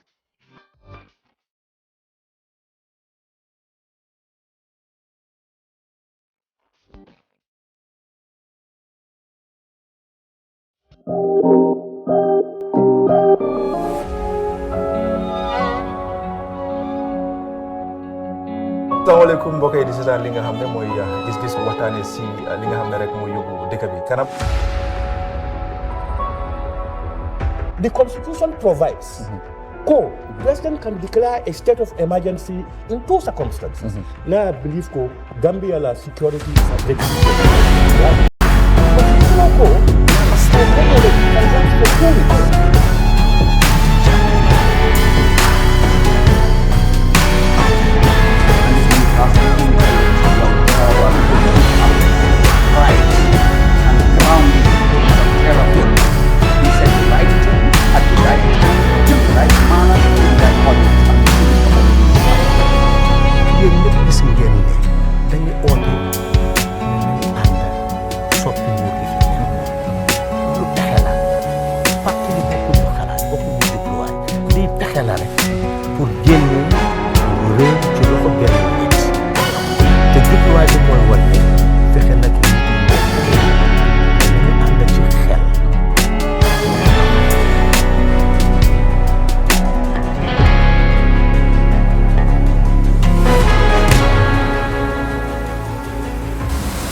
care.